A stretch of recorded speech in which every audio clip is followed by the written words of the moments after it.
الحمدللہ وکفا وسلام علی عبادہ الذین اصطفا اعوذ باللہ من الشیطان الرجیم بسم اللہ الرحمن الرحیم رب اشرح لی صدری ویسر لی امری واحلل عقدۃ من لسانی یفقہوا قولی۔ السلام علیکم ورحمۃ اللہ وبرکاتہ۔ آج سے ہم فہم القرآن کے سلسلے کا پہلا پروگرام شروع کر رہے ہیں۔ اس پروگرام میں ہم قرآن مجید کا ترجمہ اور اس کی مختصر وضاحت پڑھیں گے۔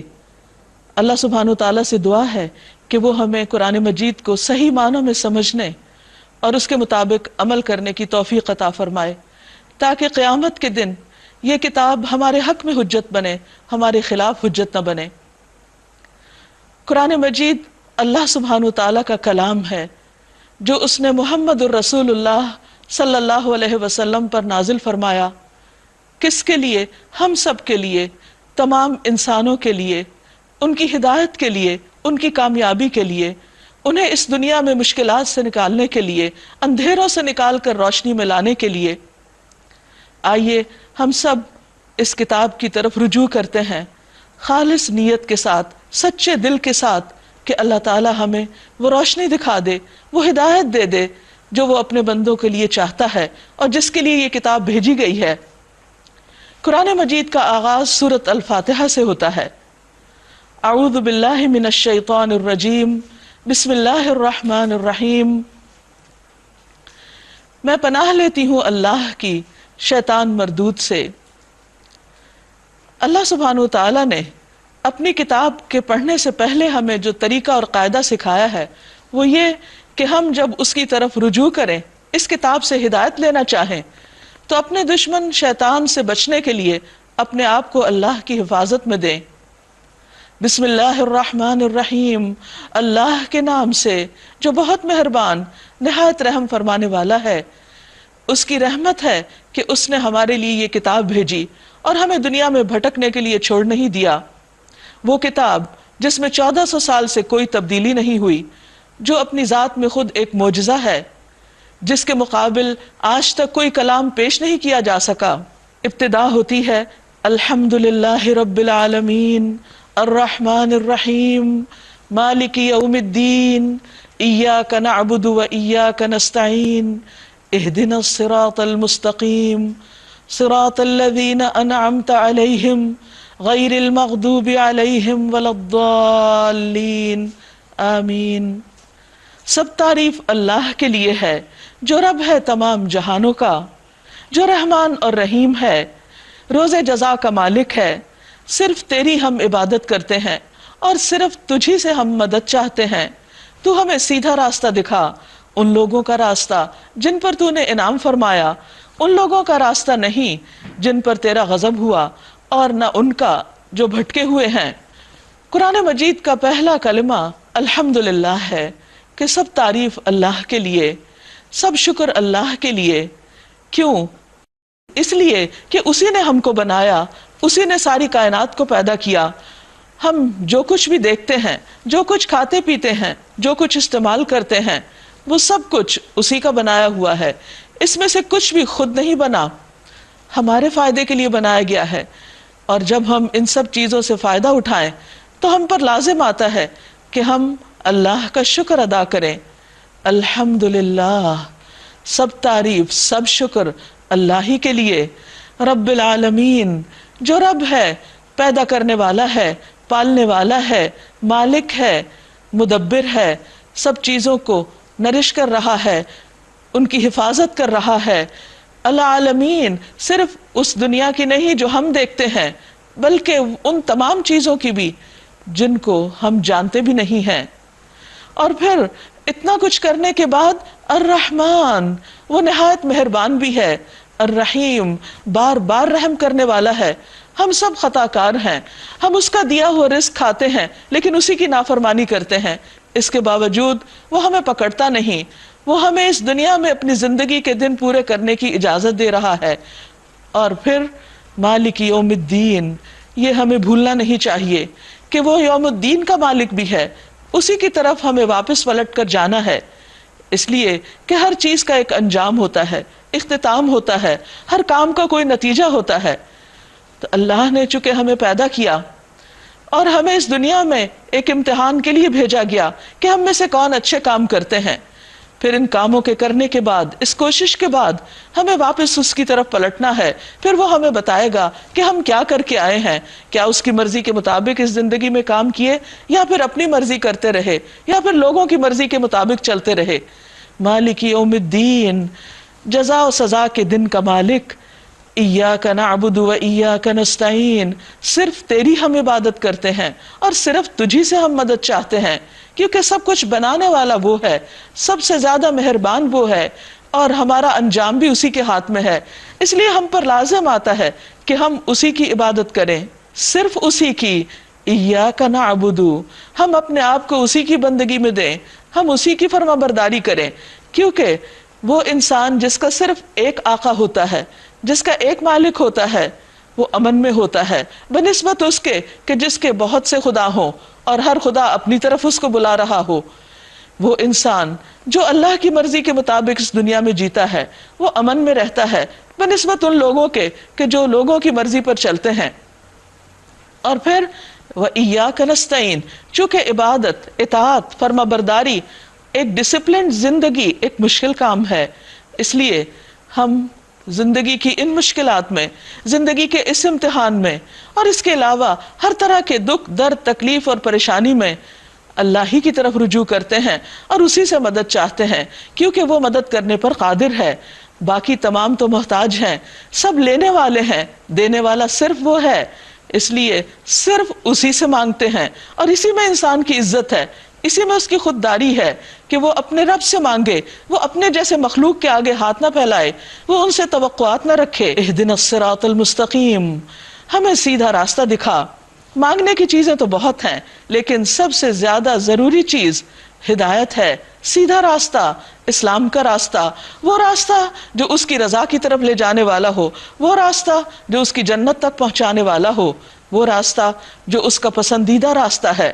صراط الذین انعمت علیہم، وہ راستہ جس پر وہ لوگ چلے جن پر تو نے انعام کیا، یعنی ہم سے پہلے جن لوگوں کے ساتھ رب راضی ہوا اور جن سے وہ خوش ہو گیا، ہمیں بھی اے اللہ تو اسی راستے پر چلا، زندگی گزارنے کے وہی طریقے سکھا۔ غیر المغضوب علیہم، ان کا نہیں جن پر تیرا غضب ٹوٹا، جن سے تو ناراض ہوا، جن کو تو نے دنیا میں ہی عذاب سے دوچار کیا، ولا الضالین، اور ان کا راستہ بھی نہیں جو بھٹک گئے، جو سیدھے راستے کو کھو گئے، جنہوں نے اللہ کی وحی پر، اللہ کی دی ہوئی رہنمائی پر اعتماد کرنے کی بجائے اپنی عقل پر اعتماد کیا یا لوگوں کی باتوں پر اعتماد کیا، اور یوں انہوں نے اپنا راستہ کھو دیا، یا پھر وہ اپنی خواہشات کے پیچھے چلے، یا وہ شبہات اور شکوک میں پڑ گئے۔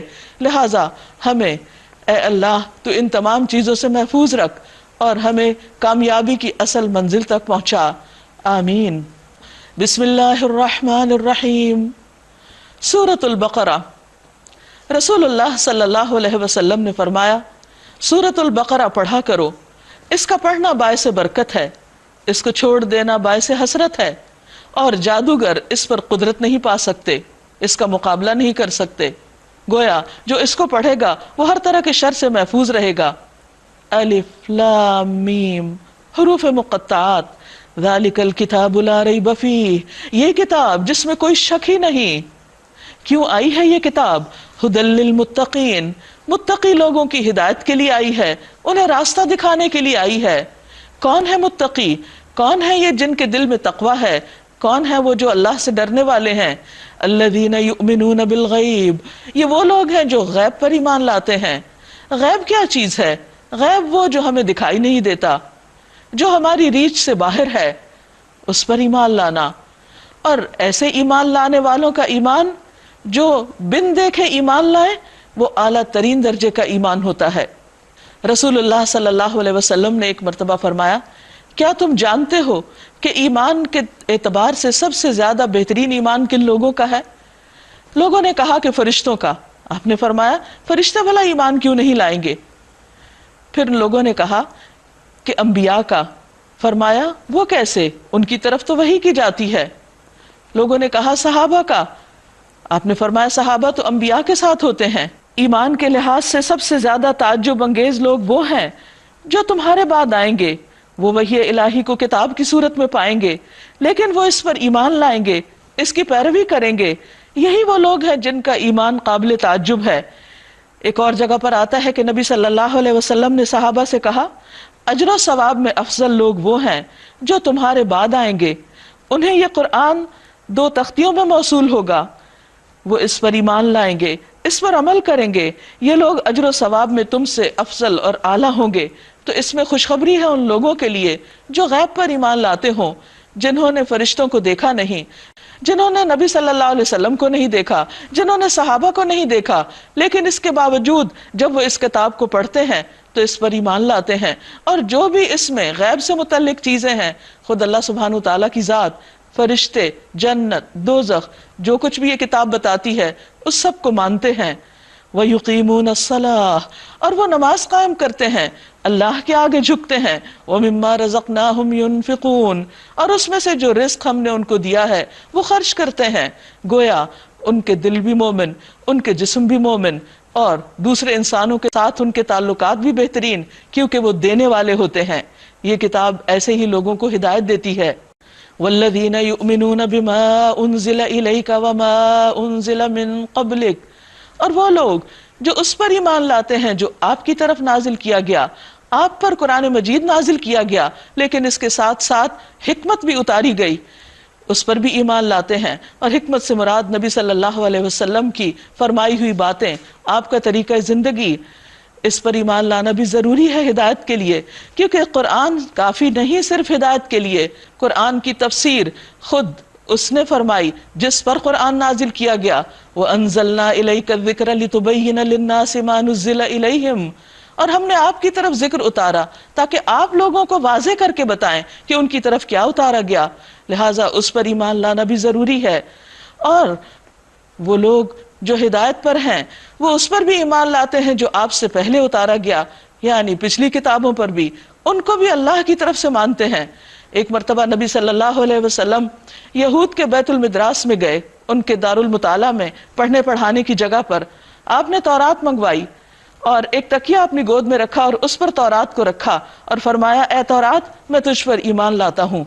خود نبی صلی اللہ علیہ وسلم پچھلی کتابوں کو مانتے تھے اور ہمیں بھی قرآن نے یہی حکم دیا ہے۔ وَبِالْآخِرَةِ هُمْ يُوقِنُونَ، اور وہ آخرت پر یقین رکھتے ہیں، آخرت جو آخر میں آنے والی ہے، لاسٹ ڈے، فائنل ڈے، جس میں ہم سب کا انجام سامنے آنے والا ہے، اور وہ ایک یقینی بات ہے، اس میں کوئی شک نہیں، یعنی موت کے بعد جتنے بھی مرحلے پیش آنے والے ہیں، قبروں سے اٹھایا جانا، اور پھر حشر کا میدان اور میزان، پل صراط، حوض کوثر، جنت، دوزخ، وہ ان سب چیزوں پر ایمان رکھتے ہیں۔ اولئک علی ھدی من ربہم، یہی لوگ اپنے رب کی طرف سے آئی ہوئی ہدایت پر ہیں۔ وَأُولَئِكَ هُمُ الْمُفْلِحُونَ، اور یہی لوگ دراصل کامیاب ہونے والے ہیں۔ یہ کامیاب ہونے والوں کی شرائط ہیں، اللہ تعالی ہمیں ان میں سے کرے۔ اس کے برعکس کچھ لوگ ایسے ہیں جن کے دلوں پر مہر لگ چکی ہے، جو ان حقائق کو نہیں مانتے، جو اس سچائی کو تسلیم نہیں کرتے۔ وہ کون لوگ ہیں؟ دوسرا گروہ انسانوں کا، ان الذین کفروا سواء علیہم، جن لوگوں نے ان باتوں کو تسلیم کرنے سے انکار کر دیا، ان کے لیے برابر ہے، خواہ تم انہیں خبردار کرو یا نہ کرو، بہرحال وہ ماننے والے نہیں ہیں۔ کیوں؟ اللہ نے ان کے دلوں اور ان کے کانوں پر مہر لگا دی، کیونکہ اللہ سبحانہ وتعالیٰ نے جب ان کے سامنے حق رکھا تو اس کو انہوں نے قبول نہیں کیا۔ ایک شخص جب حق کو جانتے بوجھتے، سمجھنے کے باوجود محض اپنی خواہشات کی پیروی کرتے ہوئے اس کا انکار کر دیتا ہے، تو پھر اللہ تعالیٰ اسے توفیق اور صلاحیت چھین لیتا ہے۔ اللہ نے ان کے دلوں اور ان کے کانوں پر مہر لگا دی ہے اور ان کی آنکھوں پر پردہ پڑ گیا ہے، اسی لیے وہ کائنات میں بکھری ہوئی نشانیاں اللہ کی قدرت کی، اللہ کی تخلیق کی، وہ ان کو نظر ہی نہیں آتی۔ کیا وہ سورج کی روشنی کو نہیں دیکھتے؟ کیا سورج، چمکتا سورج ان کو نظر نہیں آتا؟ کیا انہیں سمجھ نہیں آتا کہ یہ خود بخود نہیں بنا، یہ کسی انسان نے بنا کے وہاں نہیں بھیجا، یہ رب عظیم نے ہی تخلیق کیا ہے، اسی کے حکم سے چل رہا ہے، اسی نے اس کو تھاما ہوا ہے کہ وہ ہمارے اوپر آ کے نہ گر پڑے، اسی نے چاند پیدا کیا، اسی نے ستارے پیدا کیے، اسی کے حکم سے وہ سب روٹیٹ کر رہے ہیں، اور ان میں سے کوئی ایک دوسرے سے ٹکرا نہیں رہا کہ وہ ٹکرا کر اس زندگی کا خاتمہ کر دے اور ہمارے جینے کو دوبھر کر دے اس زمین پر. یہ سب کچھ کون کر رہا ہے؟ رب العزت. لیکن جن لوگوں کی آنکھوں پہ پردہ پڑ چکا ہے انہیں یہ سب کچھ نظر نہیں آتا، اس وجہ سے وہ ایمان نہیں لاتے. لیکن ان کا ایمان نہ لانا خود ان کے حق میں نقصان دہ ہے. فرمایا وَلَهُمْ عَذَابٌ عَظِيمٌ، اور ان کے لیے بہت بڑا عذاب ہے، یعنی انجام اچھا نہ ہوگا. کیونکہ اس دنیا میں سب سے بڑی ناشکری، اس دنیا میں سب سے بڑا جرم اپنے پیدا کرنے والے کا انکار ہے، اس کی نعمتوں کا انکار ہے، اس کی باتوں کا انکار ہے. اس سے بڑھ کر ناشکری کیا ہو سکتی ہے؟ اپنے آپ کو اس جگہ پر رکھ کر دیکھیے کہ آپ کسی کے اوپر بے پناہ احسان کریں اور وہ آپ کا ایک بھی احسان ماننے کو تیار نہ ہو، پھر آپ اس کے ساتھ کیا سلوک کریں گے؟ ایک تیسرا گروہ بھی ہے انسانوں کا جو ان دو کے بیچ میں ہے. ایک طرف ایمان لانے والے ہیں، ایک طرف انکار کرنے والے ہیں، اور بیچ میں کچھ لوگ ڈبل سٹینڈرڈز والے ہیں جو زبان سے تو کہتے ہیں کہ مانتے ہیں لیکن حقیقت میں نہیں مانتے. وَمِنَ النَّاسِ مَن يَقُولُ آمَنَّا بِاللَّهِ وَبِالْيَوْمِ الْآخِرِ وَمَا هُمْ بِمُؤْمِنِينَ. بعض لوگ ایسے بھی ہیں جو کہتے ہیں کہ ہم اللہ پر اور آخرت کے دن پر ایمان لائے ہیں، حالانکہ در حقیقت وہ مومن نہیں ہیں. اللہ ان کے ایمان کو قبول نہیں کرتا. کیوں؟ اس لیے کہ وہ اپنے ایمان میں سچے نہیں. وہ زبان سے کہتے ہیں لیکن دل سے نہیں مانتے. اس کو منافقت کہا جاتا ہے. نبی صلی اللہ علیہ وسلم جب مدینہ تشریف لائے تو کچھ لوگ ابتداء میں مسلمان ہوئے، لیکن جب انہوں نے دیکھا کہ مسلمان ہونے میں پابندیاں بہت ہیں تو وہ پھر گئے. وہ قربانیاں کرنے کے لیے تیار نہ تھے، اس لیے انہوں نے بظاہر تو اسلام کا لبادہ اوڑھے رکھا لیکن ہمیشہ اسلام کے خلاف، مسلمانوں کے خلاف کچھ نہ کچھ سازشیں کرتے رہے اور اپنے رویے اور طریقے سے نبی صلی اللہ علیہ وسلم کو اذیت دیتے رہے. فرمایا وہ اللہ اور ایمان لانے والوں کے ساتھ دھوکہ بازی کر رہے ہیں، ان کو چیٹ کر رہے ہیں، یعنی زبان سے یہ بول کر کہ ہم مسلمان ہیں لیکن حقیقت میں نہیں، مگر دراصل وہ خود ہی اپنے آپ کو دھوکے میں ڈال رہے ہیں اور انہیں اس کا شعور نہیں. کیونکہ اللہ سبحانہ تعالیٰ کو کوئی بھی دھوکہ نہیں دے سکتا، وہ تو دلوں کے حال اور راز تک جانتا ہے. ان کے دلوں میں ایک بیماری ہے. کون سی بیماری؟ شک کی بیماری. انہیں محمد صلی اللہ علیہ وسلم کی نبوت پر یقین نہیں، اس کتاب پر یقین نہیں کہ یہ اللہ کی طرف سے اور حق ہر شک سے خالی ہے. ان کے دلوں میں ایک بیماری ہے جسے اللہ نے اور زیادہ بڑھا دیا، اور جو جھوٹ وہ بولتے ہیں اس کی پاداش میں ان کے لیے دردناک سزا ہے. جب کبھی ان سے کہا گیا کہ زمین میں فساد برپا نہ کرو، کیونکہ دھوکے بازی، چال بازی، مکر، سازشیں، یہ تمام چیزیں لوگوں کے اندر ایک بے چینی پیدا کرتی ہیں، ان کے لیے نقصان دہ ہوتی ہیں، امن عامہ کو خراب کرتی ہیں. تو جب ان سے کہا گیا کہ تم ایسا مت کرو تو انہوں نے یہی کہا کہ ہم تو اصلاح کرنے والے ہیں. وَإِذَا قِيلَ لَهُمْ آمِنُوا كَمَا آمَنَ النَّاسُ قَالُوا أَنُؤْمِنُ كَمَا آمَنَ السُّفَهَاءُ أَلَا انہم ہم السفہاء ولکن لا یعلمون. اور جب ان سے کہا جاتا ہے کہ جس طرح دوسرے لوگ ایمان لائے ہیں اسی طرح تم بھی ایمان لاؤ، تو انہوں نے یہی جواب دیا، کیا ہم بے وقوفوں کی طرح ایمان لائیں؟ خبردار، حقیقت میں تو یہ خود بے وقوف ہیں مگر یہ جانتے نہیں. منافقین کے نزدیک سچے اہل ایمان بے وقوف تھے جو اپنی دنیا کو آخرت کے لیے قربان کر رہے تھے. خبردار، حقیقت میں یہ خود بے وقوف ہیں مگر یہ جانتے نہیں کہ جو سودا وہ کر رہے ہیں حقیقت میں وہی خسارہ پانے والا ہے. جب یہ اہل ایمان سے ملتے ہیں تو کہتے ہیں کہ ہم ایمان لائے، اور جب علیحدگی میں اپنے شیطانوں یعنی اپنے لیڈر سے ملتے ہیں تو کہتے ہیں کہ ہم تمہارے ساتھ ہیں.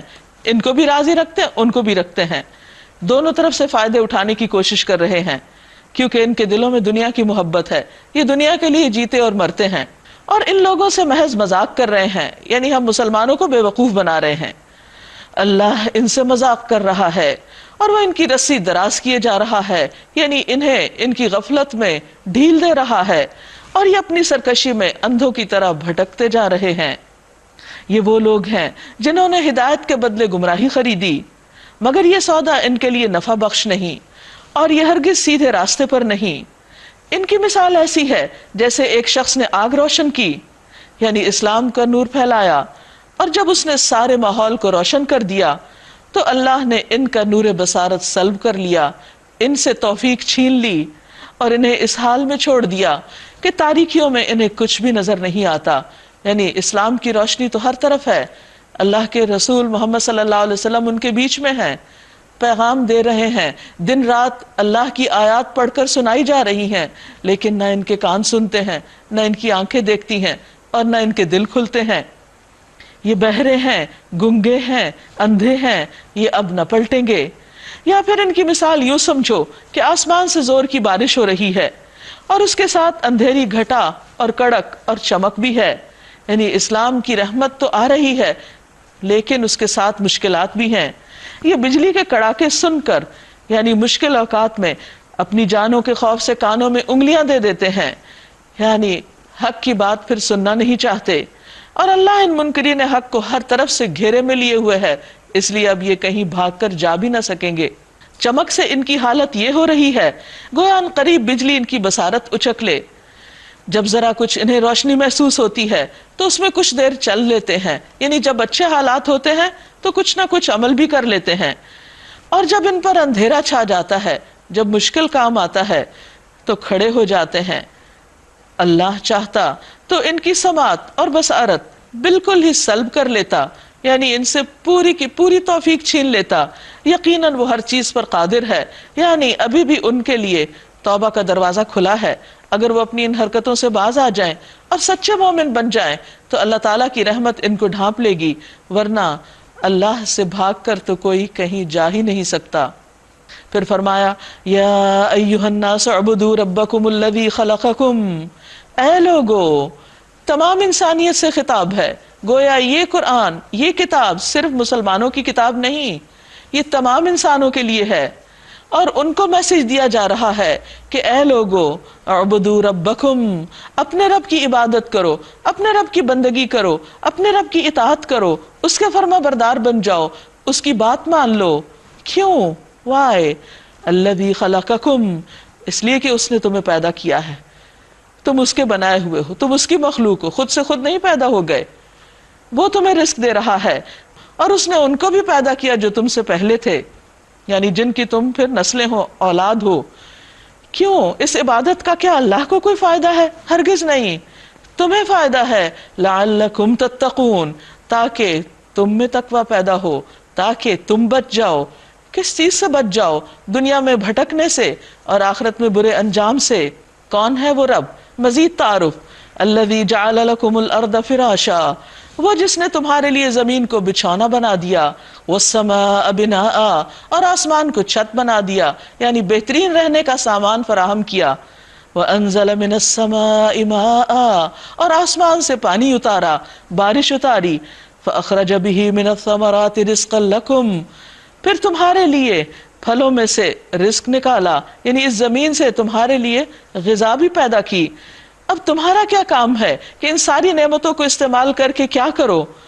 فلا تجعلوا للہ اندادا، کسی کو بھی اللہ کا شریک نہ بناؤ، کسی کو بھی اللہ کے برابر قرار نہ دو، اس لیے کہ کسی نے کچھ بھی نہیں کیا وہ جو رب نے کیا ہے، نہ اپنی خواہش نفس کو، نہ اپنی عقل کو، نہ دنیا کے کسی فلسفر کو، نہ کسی بت کو، اور نہ ہی کسی نظریے کو۔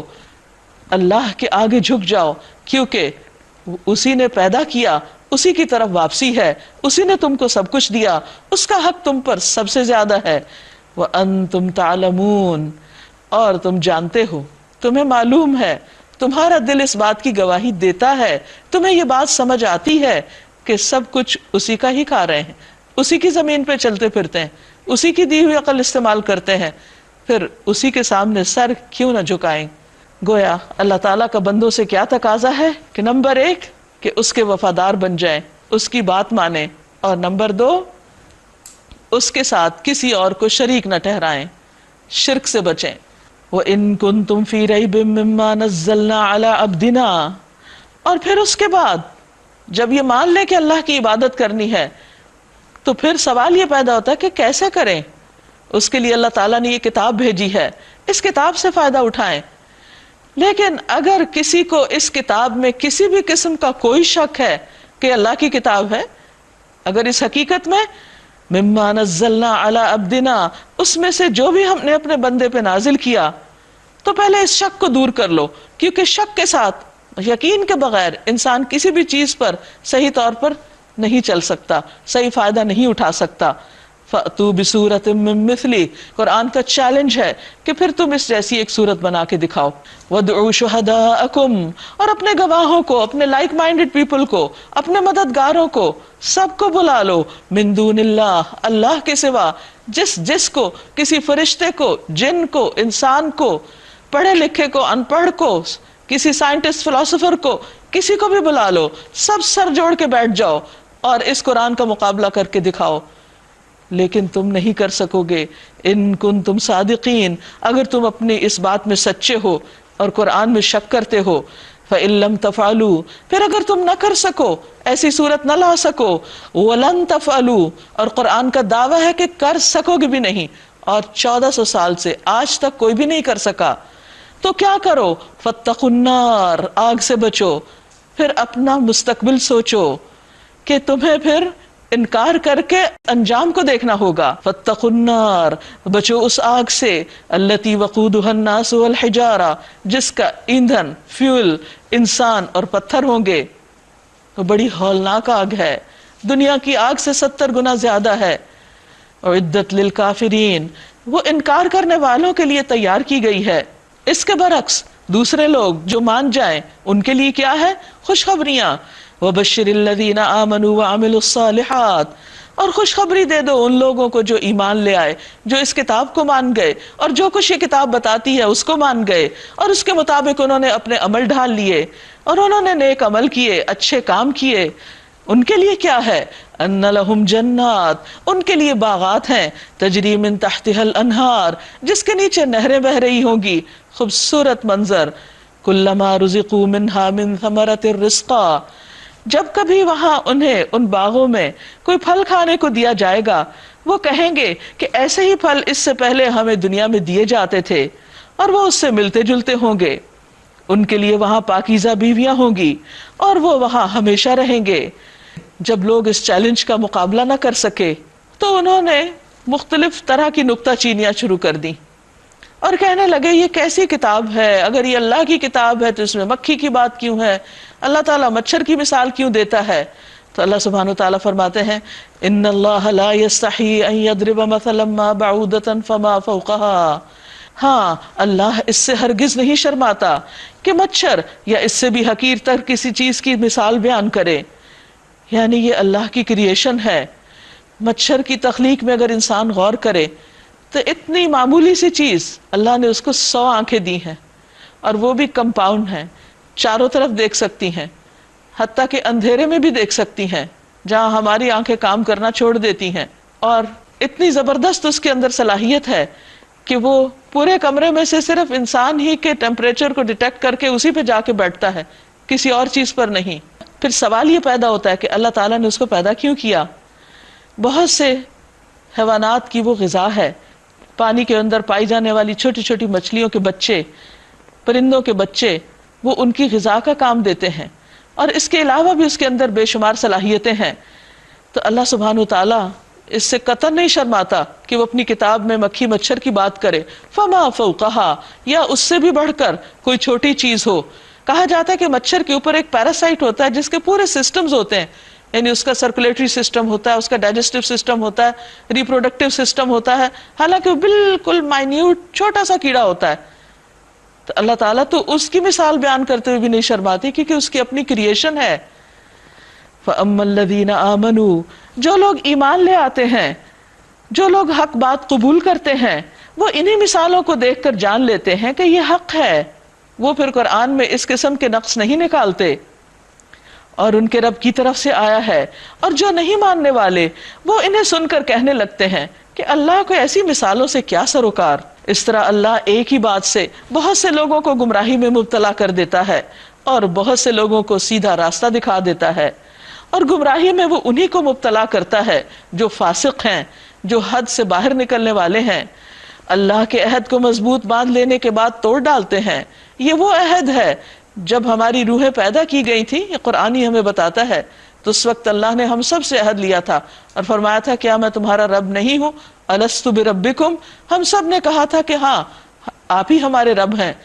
من بعد میثاقہ، اس کو پکا کرنے کے بعد پھر اللہ نے پیغمبر بھیجے، انہوں نے آ کر اس عہد کی تجدید کی اور ہم سے دوبارہ وہ عہد لیا اور ہم نے اس پر پھر وعدہ کیا اور لا الہ الا اللہ پڑھ کر اسلام کا اظہار کیا۔ لیکن اگر کوئی شخص اپنے آپ کو مسلمان کہتا ہے اور پھر وہ نہیں کرتا جو اللہ تعالیٰ کہتا ہے تو گویا وہ اس عہد کو توڑ رہا ہے۔ وَيَقْطَعُونَ مَا أَمَرَ اللَّهُ بِهِ أَن يُوصَلَ، اور وہ اس چیز کو کاٹتے ہیں جسے اللہ نے جوڑنے کا حکم دیا، یعنی رشتہ داریوں کو کاٹتے ہیں۔ رشتوں کو کاٹنے والے اللہ تعالیٰ کو سخت ناپسند ہیں۔ حدیث میں آتا ہے کہ بنی آدم کے اعمال ہر جمعرات کو پیش کیے جاتے ہیں اور کسی قطع رحمی کرنے والے کے اعمال قبول نہیں کیے جاتے جنہوں نے اپنے خون کے رشتوں کو کاٹ رکھا ہو اور ان سے تعلق ختم کر رکھا ہو۔ ایک اور حدیث میں آتا ہے جس نے 1 سال تک اپنے بھائی کے ساتھ قطع تعلقی کی تو وہ اس کے خون بہانے کے مترادف ہے، یعنی اتنا بڑا جرم ہے۔ وَيُفْسِدُونَ فِي الْأَرْضِ، اور وہ زمین میں فساد کرتے ہیں۔ اولئک هم الخاسرون، یہی وہ لوگ ہیں جو نقصان اٹھانے والے ہیں، خسارہ پانے والے ہیں۔ کیف تکفرون باللہ، تم اللہ کا انکار کیسے کر سکتے ہو؟ تم کیسے ڈینائی کر سکتے ہو کہ یہ کائنات کا مالک اور خالق کوئی نہیں، تمہارا رب کوئی نہیں؟ کیسے؟ وَكُنْتُمْ أَمْوَاتًا، اپنے آپ پر غور کرو، تم مردہ تھے، تم کچھ بھی نہ تھے، کہاں تھے تم چند سال پہلے اس دنیا میں آنے سے؟ فَأَحْيَاكُمْ، اس نے تمہارے اندر روح ڈالی، اس نے تمہیں زندگی دی، یہ زندگی تم خود اس کے مالک نہیں ہو۔ آج تک کوئی انسان کسی روح کو پیدا نہیں کر سکا، انسان نے جتنی بھی ترقی کی ہے لیکن روح نہیں بنا سکا اور نہ ہی کسی انسان کے اندر ڈال سکا، یا پھر اندر سے روح جب اللہ تعالیٰ نکالنے لگتا ہے تو کوئی اس کو روک نہیں سکتا، موت کا کوئی علاج کسی نے دریافت نہیں کیا۔ تو اس مثال سے اپنے رب کو پہچانو، اس کی طاقت پر، اس کی قدرت پر غور کرو۔ فَأَحْيَاكُمْ، اس نے تمہیں زندگی دی، ثُمَّ يُمِيتُكُمْ، پھر وہ تم کو موت دے گا، ثُمَّ يُحْيِيكُمْ، پھر وہ تمہیں زندگی دے گا، ثُمَّ إِلَيْهِ تُرْجَعُونَ، پھر تم اسی کی طرف لوٹائے جاؤ گے۔ کس لیے؟ کیوں؟ حساب دینے کے لیے۔ کس چیز کا؟ ان نعمتوں کا جو اس دنیا میں استعمال کر رہے ہو۔ وہی تو ہے جس نے تمہارے لیے زمین کی ساری چیزیں پیدا کی، پھر اوپر کی طرف توجہ فرمائی اور 7 آسمان استوار کیے، اور وہ ہر چیز کا علم رکھنے والا ہے۔ گویا اللہ وہ ہے جس نے یہ سب کچھ بنایا، اور کس کے لیے بنایا؟ یہ آسمان، یہ زمین، یہ پہاڑ، یہ دریا، یہ سمندر، یہ پودے، یہ پھل، یہ پھول، یہ کس کے لیے؟ انسان کے لیے، ہمارے لیے۔ ما فی الارض جمیعا، جو بھی زمین میں ہے، اوپر ہے یا اس کے اندر ہے، سب انسان کے لیے ہے۔ کتنا مہربان ہے وہ رب جس نے انسان کو اتنے انعامات سے نوازا اور پھر اس کے اوپر خوبصورت آسمان بنا دیا، اور وہ ہر چیز کا علم رکھنے والا ہے۔ اس کے بعد انسان کی تخلیق کا واقعہ بیان کیا جا رہا ہے۔ وَإِذْ قَالَ رَبُّكَ لِلْمَلَائِكَةِ إِنِّي جَاعِلٌ فِي الْأَرْضِ خَلِيفَةً، اور وہ وقت یاد کرو جب تمہارے رب نے فرشتوں سے کہا تھا کہ میں زمین پر ایک خلیفہ بھیجنے والا ہوں۔ قالوا، وہ سب بولے، اتجعل فیہا من یفسد فیہا، کیا آپ زمین میں کسی ایسے کو بنائیں گے جو اس میں فساد کرے گا اور خون بہائے گا؟ حالانکہ ہم آپ کی حمد کے ساتھ آپ کی تسبیح بیان کر رہے ہیں اور آپ کی پاکی بیان کرتے ہیں، یعنی اگر انسان کو عبادت کے لیے پیدا کیا جانا ہے تو ہم عبادت کر رہے ہیں۔ قال انی اعلم ما لا تعلمون، اللہ تعالیٰ نے فرمایا بے شک میں وہ جانتا ہوں جو تم نہیں جانتے، یعنی انسان صرف فساد نہیں کرے گا، اس میں اچھے اچھے لوگ بھی بہت ہوں گے۔ اور پھر اس کے بعد اللہ تعالیٰ نے آدم علیہ السلام کو ساری چیزوں کے نام سکھا دیے، یعنی انسانوں کے بھی اور جو کچھ زمین میں پیدا کیا ان تمام چیزوں کے۔ پھر انہیں فرشتوں کے سامنے پیش کیا اور فرمایا اگر تمہارا یہ خیال صحیح ہے کہ انسان زمین میں فساد ہی کرے گا اور خون ہی بہائے گا تو تم ذرا ان چیزوں کے نام تو بتاؤ۔ انہوں نے عرض کیا پاک ہے تو، ہمیں کوئی علم نہیں مگر وہی جو تو نے ہمیں سکھایا، یعنی آپ نے آدم کو تو یہ سب سکھایا، ہمیں نہیں سکھایا، لہذا ہمارا علم لمیٹڈ ہے، ہم ان چیزوں کا جواب نہیں دے سکتے۔ تو اس پر فرشتوں نے کہا انک انت العلیم الحکیم، بے شک آپ علم والے ہیں، حکمت والے ہیں۔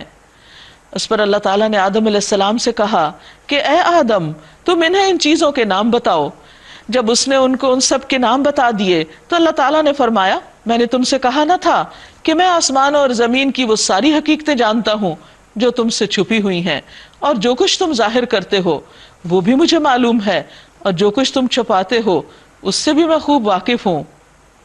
تو اللہ تعالیٰ نے فرمایا کیا میں نے تم سے کہا نہ تھا کہ میں آسمان و زمین کے غیب جانتا ہوں، اور میں وہ بھی جانتا ہوں جو تم ظاہر کرتے ہو اور وہ بھی جو تم اپنے دلوں میں چھپاتے ہو۔ وَإِذْ قُلْنَا لِلْمَلَائِكَةِ اسْجُدُوا لِآدَمَ، اور جب ہم نے فرشتوں سے کہا کہ آدم کو سجدہ کرو تو انہوں نے سجدہ کیا مگر ابلیس اس نے انکار کیا اور تکبر کیا اور وہ نافرمان لوگوں میں شامل ہو گیا۔ پھر ہم نے آدم سے کہا کہ تم اور تمہاری بیوی دونوں جنت میں رہو اور جہاں سے جو چاہو کھاؤ، مگر اس درخت کا رخ نہ کرنا ورنہ ظالموں میں شمار ہوگے۔ آخر کار شیطان نے ان دونوں کو اس درخت کی ترغیب دے کر ہمارے حکم کی پیروی سے ہٹا دیا، یعنی اپنے راستے پہ لے گیا اور انہیں اس حالت سے نکلوا چھوڑا جس میں وہ تھے۔ ہم نے حکم دیا اب تم سب یہاں سے اتر جاؤ، تم ایک دوسرے کے دشمن ہو اور تمہیں ایک خاص وقت تک زمین میں ٹھہرنا اور وہیں گزر بسر کرنا ہے۔ اس وقت آدم نے اپنے رب سے چند کلمات سیکھ کر توبہ کر لی جس کو اس کے رب نے قبول کر لیا کیونکہ وہ بڑا معاف کرنے والا اور رحم فرمانے والا ہے۔ تو اس سے یہ پتہ چلتا ہے کہ فرشتوں کا علم انسان کے مقابلے میں کم ہے۔ قُلْنَا اهْبِطُوا مِنْهَا جَمِيعًا، ہم نے کہا تم سب یہاں سے اتر جاؤ۔ فَإِمَّا يَأْتِيَنَّكُم مِّنِّي هُدًى فَمَن تَبِعَ هُدَايَ فَلَا خَوْفٌ عَلَيْهِمْ وَلَا هُمْ يَحْزَنُونَ، پھر جو کوئی میری طرف سے تمہارے پاس ہدایت پہنچے تو جو لوگ میری ہدایت کی پیروی کریں گے ان کے لیے کسی خوف اور رنج کا موقع نہ ہوگا، اور جو اس کو قبول کرنے سے انکار کریں گے اور ہماری آیات کو جھٹلائیں گے وہ آگ میں جانے والے ہیں جہاں وہ ہمیشہ رہیں گے۔ پھر فرمایا یا بنی اسرائیل اذکروا نعمتی التی انعمت علیکم، اے بنی اسرائیل ذرا خیال کرو میری اس نعمت کا جو میں نے تم کو عطا کی تھی۔ تمام انسانوں سے خطاب کے بعد انسان کی تخلیق کا واقعہ بیان کیا گیا اور پھر انسان کو یہ سمجھا دیا گیا کہ اگر وہ اللہ کی اطاعت اور فرما برداری کرے گا تو ہی جنت میں جانے کے قابل ہوگا، اور اگر اس نے نافرمانی کی جس طرح شیطان نے اللہ کی نافرمانی کی تو پھر وہ اللہ کے غضب کا شکار ہوگا۔ یہاں بنی اسرائیل سے خطاب ہے۔ بنی اسرائیل کون ہے؟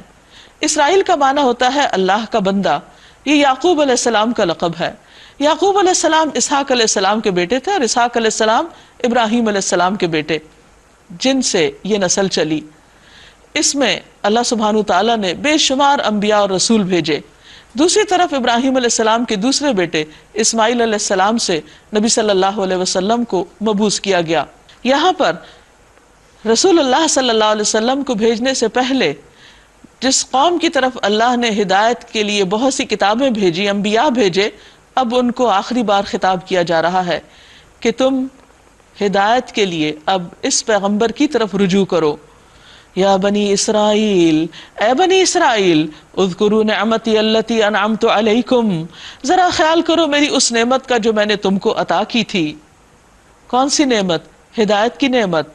وَأَوْفُوا بِعَهْدِي، اور میرے عہد کو پورا کرو۔ اوفی بعہدکم، تو میں تمہارے ساتھ کیے ہوئے عہد کو پورا کروں گا، یعنی تم میری اطاعت کرو تو میں تمہیں کامیابی و کامرانی سے نوازوں گا۔ وَإِيَّايَ فَارْهَبُونَ، اور صرف مجھی سے پس تم ڈرتے رہو۔ وَآمِنُوا بِمَا أَنزَلْتُ مُصَدِّقًا لِمَا مَعَكُمْ، اور میں نے جو کتاب بھیجی ہے اس پر ایمان لاؤ، یہ اس کتاب کی تائید کرتی ہے جو تمہارے پاس پہلے سے موجود ہے، یعنی قرآن مجید کو مان جاؤ کیونکہ یہ قرآن پہلی کتابوں کی تصدیق کرتا ہے، اور تم سب سے پہلے اس کے انکاری نہ بننا، اور تم تھوڑی قیمت پر میری آیات کو بیچ نہ ڈالنا، اور صرف مجھی سے تم ڈرتے رہنا۔ وَلَا تَلْبِسُوا الْحَقَّ بِالْبَاطِلِ، اور حق کو باطل کے ساتھ نہ ملاؤ۔ وَتَكْتُمُوا الْحَقَّ وَأَنْتُمْ تَعْلَمُونَ، اور تم حق کو چھپا جاتے ہو حالانکہ تم جانتے ہو۔ وَأَقِيمُوا الصَّلَاةَ وَآتُوا الزَّكَاةَ، نماز قائم کرو اور زکوٰۃ دو۔ وَارْكَعُوا مَعَ الرَّاكِعِينَ، اور رکوع کرنے والوں کے ساتھ رکوع کرو، یعنی اللہ کے آگے اجتماعی طور پر جھک جاؤ۔ أَتَأْمُرُونَ النَّاسَ بِالْبِرِّ وَتَنْسَوْنَ أَنفُسَكُمْ، کیا تم لوگوں کو نیکی کا حکم دیتے ہو اور اپنے آپ کو بھول جاتے ہو؟ وَأَنْتُمْ تَتْلُونَ الْكِتَابَ، حالانکہ تم کتاب پڑھتے ہو۔ اس کا مطلب یہ ہے کہ جو لوگ کتاب پڑھتے ہوں، پڑھاتے ہوں، سب سے پہلے وہ خود اس پر عمل کرنے والے ہوں۔ افلا تعقلون، کیا تم عقل سے کام نہیں لیتے؟ وَاسْتَعِينُوا بِالصَّبْرِ وَالصَّلَاةِ، اور صبر اور نماز کے ساتھ مدد چاہو، یعنی زندگی کی مشکلات میں صبر اور نماز سے کام لو۔ وَإِنَّهَا لَكَبِيرَةٌ إِلَّا عَلَى الْخَاشِعِينَ، اور بے شک نماز ایک سخت مشکل کام ہے، مگر ان فرما بردار بندوں کے لیے مشکل نہیں جو سمجھتے ہیں کہ الذین یظنون انہم ملاقو ربہم، کہ وہ اپنے رب سے ملاقات کرنے والے ہیں، وانہم الیہ راجعون، اور انہیں اسی کی طرف پلٹ کر جانا ہے۔ یا بنی اسرائیل اذکروا نعمتی التی انعمت علیکم، پھر بنی اسرائیل سے خطاب ہے، اے بنی اسرائیل یاد کرو میری اس نعمت کو جس سے میں نے تمہیں نوازا تھا، یعنی تمہیں دنیا میں بھی ترقی دی اور بہت سے پیغمبر بھی تمہارے پاس بھیجے، تمہیں کتابوں سے نوازا، ہدایت دی، اور اس بات کو کہ میں نے تمہیں دنیا کی ساری قوموں پر فضیلت دی۔ یعنی فضیلت کی بنیاد کیا تھی؟ کہ اللہ نے ان کو ہدایت کے لیے چن لیا کہ یہ دوسرے انسانوں کی رہنمائی کا کام کریں۔ اور ڈرو اس دن سے جب کوئی کسی کے ذرا کام نہ آئے گا، نہ کسی کی طرف سے سفارش قبول کی جائے گی، نہ کسی کو فدیہ لے کر چھوڑا جائے گا، اور نہ مجرموں کو کہیں سے کوئی مدد ملے گی۔ یعنی اس روز ہر شخص اللہ کے حضور خود اپنے اعمال نامے کے ساتھ حاضر ہوگا۔ یاد کرو وہ وقت جب ہم نے تم کو فرعونیوں کی غلامی سے نجات بخشی۔ یہاں اللہ تعالیٰ بنی اسرائیل کو کچھ انعامات یاد کراتے ہیں جو خصوصی طور پر ان پر کیے گئے تھے۔ بنی اسرائیل یوسف علیہ السلام کے زمانے میں فلسطین سے مصر کی طرف ہجرت کر گئے تھے۔ وہاں کئی سو سال تک ان کی بہت عزت رہی، انہیں بہت اچھی طرح ان کے ساتھ معاملہ کیا جاتا تھا، حالانکہ وہ باہر سے آنے والے لوگ تھے۔ لیکن پھر جب بنی اسرائیل نے اللہ کی نافرمانی شروع کی تو آہستہ آہستہ ان کی قدر و قیمت گھٹتی گئی، اور بالآخر فرعونیوں نے ان کو اپنا غلام بنا لیا۔ وہ ان سے سخت مشقت کے کام لیتے تھے اور انہیں دنیا میں بھی ذلت اور رسوائی کا سامنا کرنا پڑا۔ اور بنیادی وجہ کیا تھی؟ کہ انہوں نے اللہ کی ہدایات اور تعلیمات کو بھلا دیا تھا۔ انہوں نے تمہیں سخت عذاب میں مبتلا کر رکھا تھا، تمہارے لڑکوں کو ذبح کرتے تھے اور تمہاری لڑکیوں کو زندہ رہنے دیتے تھے، اور اس حالت میں تمہارے رب کی طرف سے تمہاری بڑی آزمائش تھی۔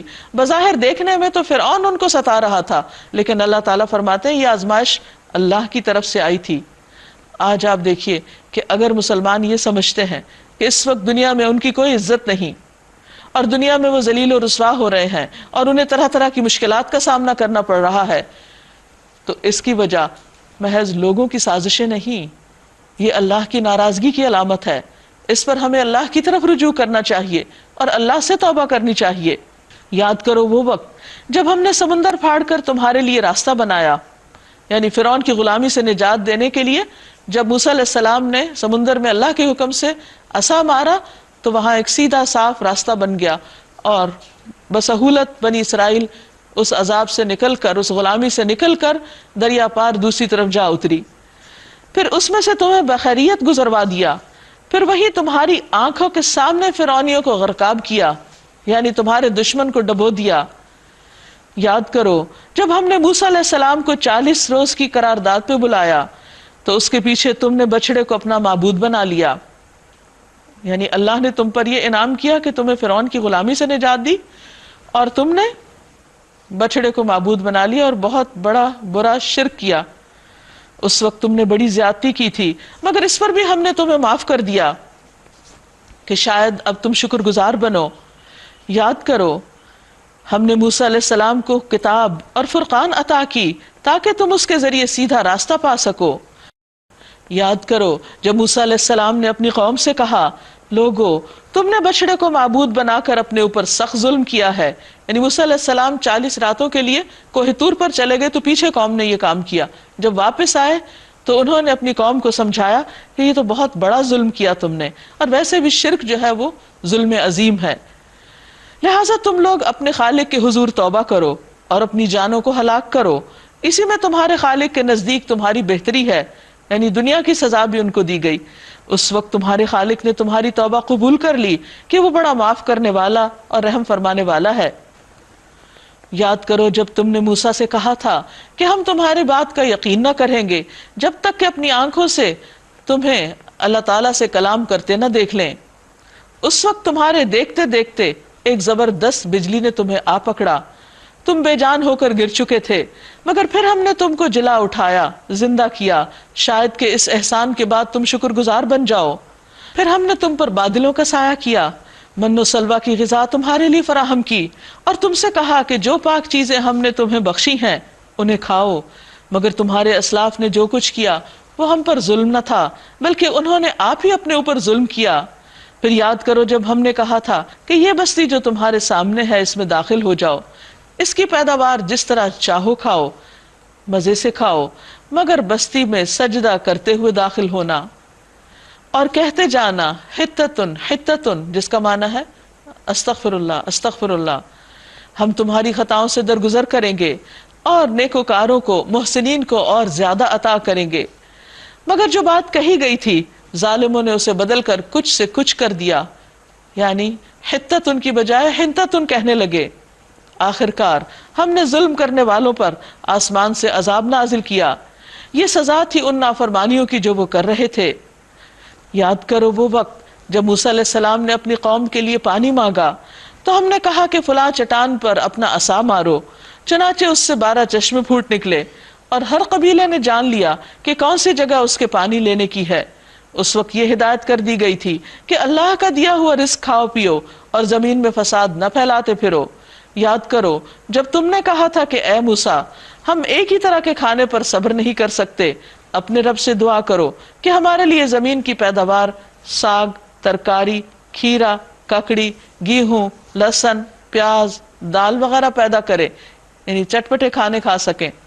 تو موسیٰ علیہ السلام نے کہا اتستبدلون الذی هو ادنی بالذی هو خیر، کیا ایک بہتر چیز کی بجائے تم ادنا درجے کی چیز لینا چاہتے ہو؟ اچھا اہبطوا مصر، کسی شہر میں چلے جاؤ، کسی بستی میں جا رہو، فإن لکم ما سألتم، تو جو کچھ تم مانگتے ہو وہاں تمہیں وہ مل جائے گا۔ وضربت علیہم الذلۃ والمسکنہ، اور ان پر ذلت و خواری، پستی و بدحالی مسلط کر دی گئی، کیونکہ اللہ تعالیٰ نے انہیں کسی اور کام کے لیے پیدا کیا تھا اور وہ خواہشات کے پیچھے پڑ گئے اور وہ اللہ کے غضب میں گھر گئے۔ یہ نتیجہ تھا اس کا کہ وہ اللہ کی آیات سے کفر کرنے لگے اور پیغمبروں کو ناحق قتل کرنے لگے۔ یہ نتیجہ تھا ان کی نافرمانیوں کا اور یہ کہ وہ حد سے بڑھ جاتے تھے۔ ان الذین آمنوا والذین ہادوا والنصارى والصابئین من آمن باللہ والیوم الآخر وعمل صالحا فلہم اجرہم عند ربہم ولا خوف علیہم ولا ہم یحزنون۔ بے شک وہ لوگ جو ایمان لائے اور وہ لوگ جو یہودی بن گئے اور نصرانی اور صابی، جو بھی اللہ پر اور یوم آخرت پر ایمان لائے اور نیک عمل کرے، تو ان کے لیے ان کے اجر ہیں ان کے رب کے پاس، ان پر نہ کوئی خوف ہوگا اور نہ وہ غمگین ہوں گے۔ یعنی کسی بھی انسان کی نجات کا انحصار اس میں نہیں کہ وہ کس گروہ سے تعلق رکھتا ہے، نجات کا انحصار اس پر ہے کہ اس کا ایمان کیسا ہے اور اس کا عمل کیسا ہے۔ وَإِذْ أَخَذْنَا مِيثَاقَكُمْ وَرَفَعْنَا فَوْقَكُمُ الطُّورَ، یاد کرو وہ وقت جب ہم نے طور کو تمہارے اوپر اٹھا کر تم سے پختہ عہد لیا تھا اور کہا تھا کہ جو کتاب ہم تمہیں دے رہے ہیں اسے مضبوطی کے ساتھ تھامنا، اور جو احکام اور ہدایات اس میں درج ہیں انہیں یاد رکھنا۔ اسی ذریعے سے توقع کی جا سکتی ہے کہ تم تقوی کی روش پہ چل سکو، مگر اس کے بعد تم اپنے عہد سے پھر گئے۔ اس پر بھی اللہ کے فضل اور اس کی رحمت نے تمہارا ساتھ نہ چھوڑا، ورنہ تم کبھی کے تباہ ہو چکے ہوتے۔ پھر تمہیں اپنی قوم کے ان لوگوں کا قصہ تو معلوم ہی ہے جنہوں نے سبت کا قانون توڑا تھا۔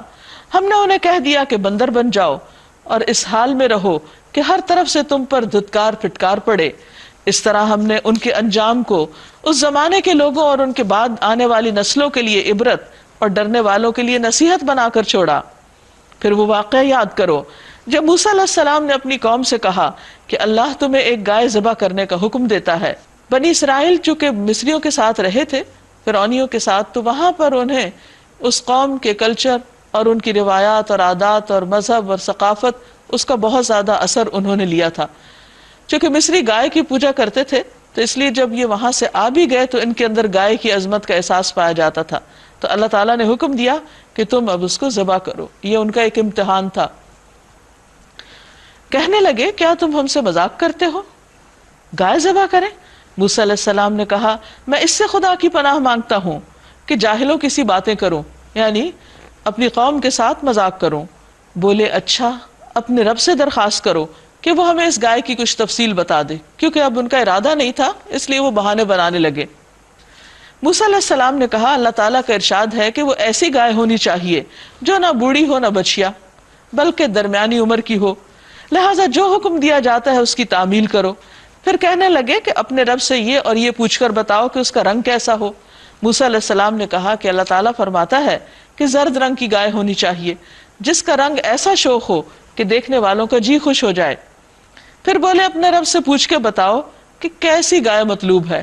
ابھی بھی تسلی نہیں ہوئی جب سب کچھ پوچھ چکے۔ ہمیں اس کی تعین میں اشتباہ ہو چکا ہے، یعنی ہمیں نہیں پتا چل رہا کہ کس قسم کی گائے چاہیے۔ اللہ نے چاہا تو ہم اس کا پتہ پا لیں گے، یعنی کہیں نہ کہیں سے ڈھونڈ ہی نکالیں گے۔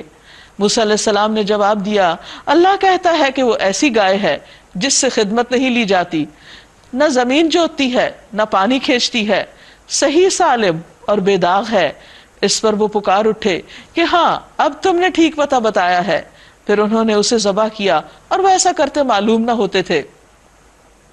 تو اس سے پتہ یہ چلتا ہے کہ جو شخص کام کرنا نہیں چاہتا وہ ہر بات کے اندر مین میخ نکالتا ہے، حجت بازی کرتا ہے، اور جسے کوئی کام کرنا ہوتا ہے وہ کوئی بھی کام سامنے آتا ہے تو بغیر کسی مشکل کے اسے کر ڈالتا ہے۔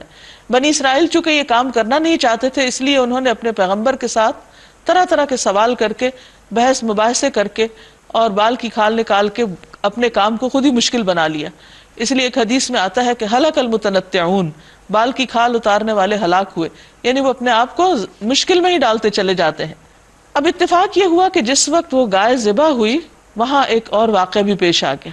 بنی اسرائیل کو خوف یہ تھا کہ گائے ایک مقدس جانور ہے، اگر ہم نے ذبح کیا تو معلوم نہیں کیا عذاب آ جائے ہم پر، لیکن اس کا بالکل الٹا نتیجہ نکلا کہ وہاں پر ایک مالدار شخص تھا جس کی اپنی اولاد نہیں تھی اور اس کا وارث اس کا بھتیجا تھا، تو اس بھتیجے نے چچا کو قتل کر دیا اور کسی اور کے دروازے پہ ڈال دیا۔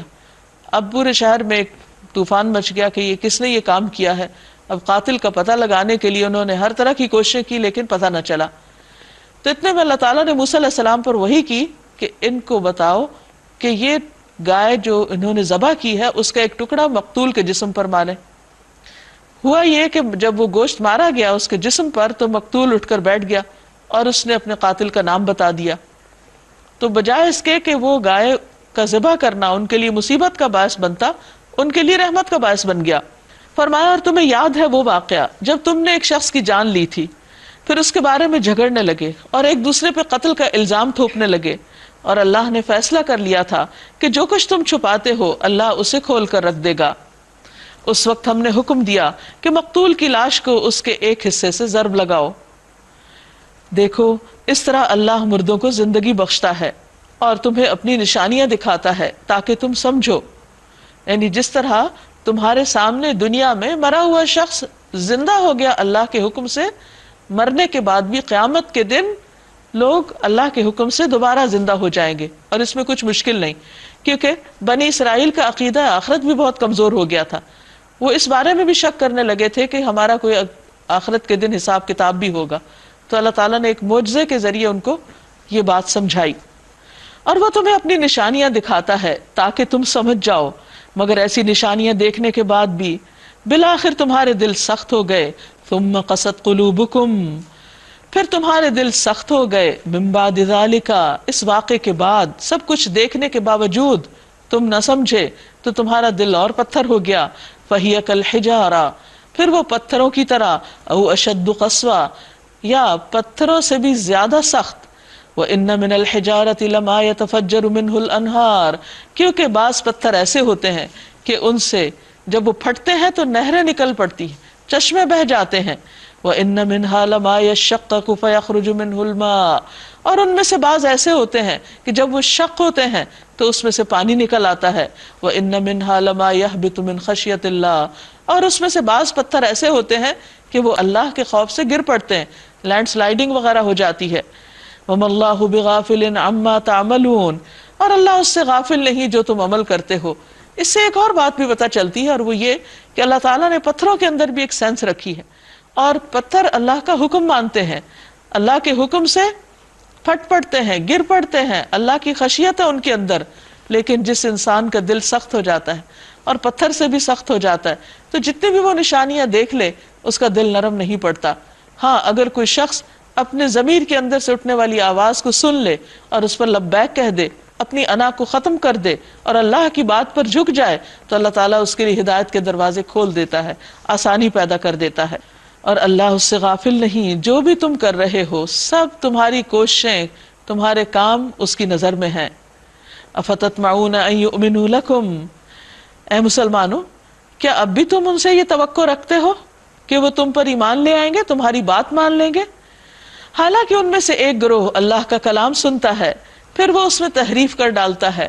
یعنی اہل کتاب کے دل سخت ہو گئے اور پیغمبر اسلام کو ماننے کی بجائے انہوں نے انکار کر دیا، کیونکہ ان کا حال یہ تھا کہ وہ اپنی کتابوں میں بھی رد و بدل کرتے تھے، اللہ کی کتابوں کے ساتھ ٹیمپرنگ کر رہے تھے. اور جو قوم اللہ کی کتاب کے ساتھ ایسا سلوک کرے پھر اس کو ہدایت کہاں سے ملے گی؟ من بعد ما عقلوہ، اس کے بعد کہ انہوں نے اس کو سمجھ لیا تھا، وہم یعلمون، اور وہ جانتے بوجھتے یہ کر رہے تھے. وَإِذَا لَقُوا الَّذِينَ آمَنُوا قَالُوا آمَنَّا، اور جب وہ ان لوگوں سے ملتے ہیں جو ایمان لائے تو کہتے ہیں ہم بھی ایمان لائے، یعنی منافقت ہے ان کے اندر. وَإِذَا خَلَا بَعْضُهُمْ إِلَى بَعْضٍ، اور جب وہ آپس میں تخلیے میں ایک دوسرے سے ملاقات کرتے ہیں تو پھر کیا کہتے ہیں؟ کہتے ہیں کہ بے وقوف ہو گئے ہو، ان لوگوں کو وہ باتیں بتاتے ہو جو اللہ نے تم پر کھولی ہیں تاکہ تمہارے رب کے پاس تمہارے مقابلے میں انہیں حجت میں پیش کریں، یعنی کل قیامت کے دن جا کر تمہارے خلاف گواہی دیں. اور کیا یہ جانتے نہیں کہ جو کچھ یہ چھپاتے ہیں اور جو کچھ ظاہر کرتے ہیں اللہ کو سب باتوں کی خبر ہے؟ ان میں ایک دوسرا گروہ امیوں کا ہے، یعنی ایک تو پڑھے لکھے لوگ ہیں، ان کے علماء ہیں، ان کا کردار یہ ہے، اور دوسرے جو عوام ہیں، ان پڑھ ہیں. لا یعلمون الکتاب، وہ کتاب کو جانتے ہی نہیں. الا امانی، مگر وہ اپنی خواہشات میں جیتے ہیں، یعنی ان کے پاس صحیح علم نہیں، بس انہوں نے اپنی نجات کے کچھ آسان نسخے تلاش کر رکھے ہیں اور محض وہم و گمان پر چلے جا رہے ہیں. بس ہلاکت اور تباہی ہے ان لوگوں کے لیے جو اپنے ہاتھوں سے کتاب لکھتے ہیں اور پھر کہتے ہیں یہ اللہ کی طرف سے ہے، یعنی اپنی باتوں کو اللہ کی بات بنا کر پیش کرتے ہیں. اور یہ کیوں کرتے ہیں؟ تاکہ اس کے معاوضے میں تھوڑا سا فائدہ حاصل کر لیں. ان کے ہاتھوں کا یہ لکھا بھی ان کے لیے تباہی کا سامان ہے اور ان کی یہ کمائی بھی ان کے لیے موجب ہلاکت ہے، انہیں اس کا کچھ فائدہ نہ ہوگا. وہ کہتے ہیں کہ دوزخ کی آگ ہمیں ہرگز نہ چھوئے گی الا یہ کہ چند دن کی سزا مل جائے تو مل جائے. ان سے پوچھو کیا تم نے اللہ سے کوئی عہد لے رکھا ہے جس کی خلاف ورزی وہ نہیں کر سکتا، یا بات یہ ہے کہ تم اللہ کے ذمے ڈال کر ایسی باتیں کہہ دیتے ہو جن کے متعلق تمہیں علم نہیں کہ اس نے ان کا ذمہ لیا ہے. آخر تمہیں دوزخ کی آگ کیوں نہ چھوئے گی؟ جو بھی برا کرے گا، بلا من کسب سیئۃ واحاطت بہ خطیئتہ، جو بھی برا کرے گا اور وہ اپنی خطا کاری کے چکر میں پڑا رہے گا، فاولئک اصحاب النار، تو یہ لوگ آگ کے ساتھی ہیں، ہم فیہا خالدون، اس میں وہ ہمیشہ رہنے والے ہیں. یعنی جو لوگ برائی کر کے اس سے باز نہ آئیں، توبہ نہ کریں اور اسی کے چکر میں رہیں اور اسی میں ان کی موت آ جائے تو پھر وہ آگ سے بچ نہیں سکتے. والذین آمنوا وعملوا الصالحات اولئک اصحاب الجنہ ہم فیہا خالدون، اور وہ لوگ جو ایمان لائے اور جنہوں نے اچھے اچھے کام کیے یہی لوگ جنت والے ہیں، وہ اس میں ہمیشہ رہیں گے. اب یہاں بنی اسرائیل سے ایک عہد لیا گیا، وَإِذْ أَخَذْنَا مِيثَاقَ بَنِي إِسْرَائِيلَ لَا تَعْبُدُونَ إِلَّا اللَّهَ، اور جب ہم نے بنی اسرائیل سے پکا عہد لیا، کس چیز کا؟ کہ اللہ کے سوا کسی کی عبادت نہ کرنا. وَبِالْوَالِدَيْنِ إِحْسَانًا، اور والدین کے ساتھ احسان کرنا، اچھا سلوک کرنا. قرآن مجید میں ایک بار نہیں کئی بار یہ بات آتی ہے کہ اللہ کے حق کے بعد انسانوں میں سے سب سے بڑا حق والدین کا حق ہے. اور پھر یہ کہ ان کے ساتھ اچھا سلوک، احسان کا رویہ، برابری کا نہیں کہ اگر والدین ہمارے لیے اچھا کریں تو ہم اچھا کریں، وہ جو بھی کریں اولاد ہونے کے ناطے ہم پر فرض ہے کہ ہم ان کے ساتھ بہترین سلوک کریں، ان کی زندگی میں بھی اور ان کے فوت ہونے کے بعد بھی ان کے لیے صدقہ خیرات کر کے، ان کے لیے دعائیں کر کے. وذی القربا، اور رشتہ داروں کے ساتھ، ان کے ساتھ بھی احسان، کیونکہ عام طور پر یہ ہوتا ہے کہ انسان کو اپنے قریبی لوگوں سے بہت سی شکایات ہوتی ہیں اگر دونوں طرف صرف شکایات ہی کرتے رہے تو کبھی بھی اصلاح نہیں ہو سکتی۔ اللہ سبحانہ تعالیٰ نے ان مسائل کے حل کے طور پر یہ بتا دیا کہ تم احسان کا رویہ اختیار کرو، اور اگر دونوں فریق اللہ تعالیٰ کے اس حکم کو مان لیں اور دوسرے کی غلطیوں کو معاف کرتے ہوئے، درگزر کرتے ہوئے احسان کریں تو حالات درست ہو جائیں گے۔ والیتامیٰ، اور یتیموں کے ساتھ جو معاشرے کا مظلوم طبقہ ہوتے ہیں، جن کے بچپن میں والدین دنیا سے چلے جاتے ہیں تو ان کی اس طرح کوئی کیئر کرنے والا نہیں ہوتا جس طرح والدین خود اپنے بچوں کی کیئر کرتے ہیں، ان کا بھی ساری سوسائٹی پر حق ہے کہ ان کا خیال رکھا جائے۔ والمساکین، اور ضرورت مند جو لوگ اپنے آپ کو خود لک آفٹر نہیں کر سکتے۔ وقولوا للناس حسنا، اور لوگوں سے اچھی بات کرنا۔ واقیموا الصلاۃ، اور نماز قائم کرنا۔ وآتوا الزکوٰۃ، اور زکوٰۃ دینا۔ اب یہاں پر آپ دیکھیے کہ احسان کی روش کے بعد جس چیز کا حکم دیا جا رہا ہے وہ اچھی بات کا ہے، کیونکہ بعض اوقات انسان دوسروں کے ساتھ اچھا سلوک کرتا رہتا ہے، ان کے ساتھ احسان کرتا رہتا ہے، ان کے کام آتا ہے، لیکن ایک تکلیف دہ بات کے ذریعے اپنے سب کیے کرائے کو ضائع کر دیتا ہے، اور ایسا ہو جاتا ہے جیسے اس نے کچھ کیا ہی نہ ہو۔ بعض اوقات آپ دیکھیے کہ ہم اپنے قریبی رشتہ داروں کے ساتھ بہت سا احسان، بہت سی بھلائی کرتے ہیں، ان کے کام آتے ہیں، ان کی ضروریات پوری کرتے ہیں، اور بعض اوقات ان کا رویہ ایسا ہوتا ہے کہ وہ شکر گزار نہیں ہوتے، تو ہم تنگ آ کر کبھی سخت بات، کبھی کڑوی بات منہ سے کر دیتے۔ اس کا نقصان کیا ہوتا ہے کہ وہ جو کچھ کیا ہوتا ہے وہ نیکی بھی ضائع ہو جاتی، اور اپنے ضمیر پہ، دل پہ بھی ایک بوجھ پڑ جاتا ہے، اور نیکی کرنے کے بعد جو خوشی انسان کو یا راحت محسوس ہونی چاہیے وہ محسوس نہیں ہوتی۔ تو اس لیے اللہ سبحانہ تعالیٰ نے کچھ کاموں کو پہلے ذکر کیا اور کچھ بعد میں، اور درمیان میں قولوا للناس حسنا، لوگوں سے بھلی بات کرنا۔ وَأَقِيمُوا الصَّلَاةَ وَآتُوا الزَّكَاةَ، اور اپنی عبادت کے حق کو پیچھے مؤخر کر دیا، نماز قائم کرنا، زکوٰۃ دینا۔ ثم تولیتم، پھر تم نے منہ موڑ لیا، الا قلیلا منکم، مگر بہت تھوڑے تم میں سے، بہت تھوڑے تم میں سے ایسے تھے جو اس عہد پر قائم رہے، جنہوں نے اللہ تعالیٰ کے یہ احکامات مانے۔ وانتم معرضون، اور تم ہو ہی اعراض برتنے والے۔ پھر اللہ تعالیٰ نے بنی اسرائیل سے ایک اور عہد لیا، اور وہ عہد کیا تھا؟ وَإِذْ أَخَذْنَا مِيثَاقَكُمْ، جب ہم نے تم سے پکا وعدہ لیا، کس بات کا؟ لا تسفکون دماءکم، کہ تم اپنے خون نہیں بہاؤ گے، اپنے سے مراد اپنے ہم نسل ہم مذہب لوگوں کے، ولا تخرجون انفسکم من دیارکم، اور اپنے لوگوں کو اپنے گھروں سے نہیں نکالو گے، ثم اقررتم، پھر تم نے اقرار کر لیا، وانتم تشہدون، اور تم گواہ ہو۔ ہوا یہ تھا کہ نبی صلی اللہ علیہ وسلم جب مدینہ تشریف لے گئے تو وہاں پر جو لوکل لوگ تھے، اوس اور خزرج، وہ آپس میں بہت لڑتے تھے، دو قبیلے تھے، بیسیکلی دو بھائیوں کی اولاد تھے۔ دوسری طرف مدینہ میں یہود کے بھی کچھ قبیلے تھے، تو اوس اور خزرج کے ساتھ یہود کے قبائل کے باہم حلیفانہ تعلقات تھے۔ جب اوس اور خزرج لڑتے تو وہ اپنے حلیفوں کو بھی اپنے ساتھ ملا لیتے، اور اس طرح بنی اسرائیل کے وہ قبائل آپس میں ایک دوسرے کے خلاف برسر پیکار ہو جاتے اور ایک دوسرے کو قتل کر بیٹھتے، صرف اپنے ان حلیفانہ تعلقات کی بنا پر۔ تو اس چیز سے روکا گیا ان کو کہ تم سے وعدہ لیا گیا تھا کہ تم ایسا نہیں کرو گے اور تم گواہ ہو، لیکن پھر تم نے وہی کیا۔ مگر آج تم وہی ہو کہ اپنے بھائی بندوں کو قتل کرتے ہو، اپنی برادری کے کچھ لوگوں کو بے خان ماں کر دیتے ہو، یعنی گھر سے نکال دیتے ہو، ظلم اور زیادتی کے ساتھ ان کے خلاف جتھے بندیاں کرتے ہو، اور جب وہ لڑائی میں پکڑے ہوئے تمہارے پاس آتے ہیں تو ان کی رہائی کے لیے فدیے کا لین دین کرتے ہو، حالانکہ انہیں ان کے گھروں سے نکالنا ہی تمہارے لیے سرے سے حرام تھا۔ افتؤمنون ببعض الکتاب وتکفرون ببعض، کیا تم کتاب کے ایک حصے کو مانتے ہو اور ایک کا انکار کرتے ہو؟ یعنی ایک حصے کا اقرار کہ جب اللہ تعالیٰ نے کہا کہ تم قتل نہیں کرنا اور گھروں سے نہیں نکالنا، اور پھر ایک کا انکار کہ تم نے وہی انکار کیا، اور پھر جب ان کو چھڑانے کا وقت آیا تو کتاب کے مطابق ہی فدیے کے لین دین کیا، یعنی کچھ چیزوں کو مانا اور کچھ کو نہیں مانا۔ فما جزاء من يفعل ذلك منکم، تو تم میں سے جو ایسا کرے اس کی کیا سزا ہو سکتی ہے، اس کا کیا بدلہ ہو سکتا ہے؟